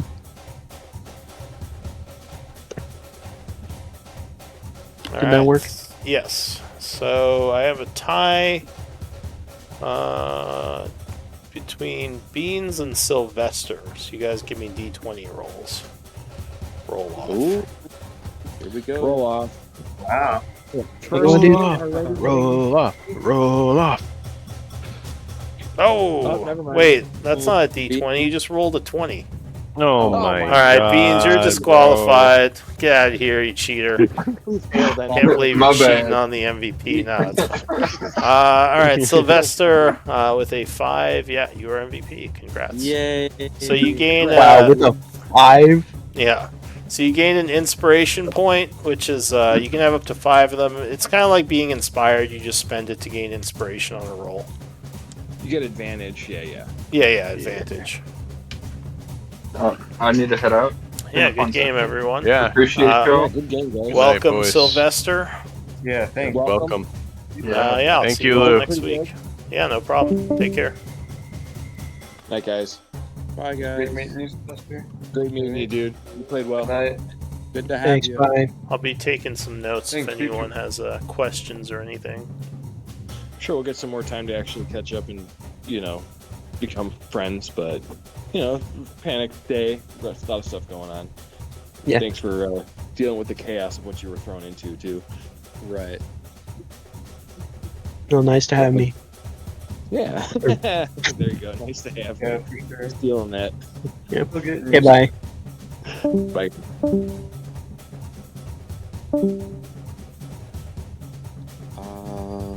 Lou, let me know when you end the stream. Yeah, hang on.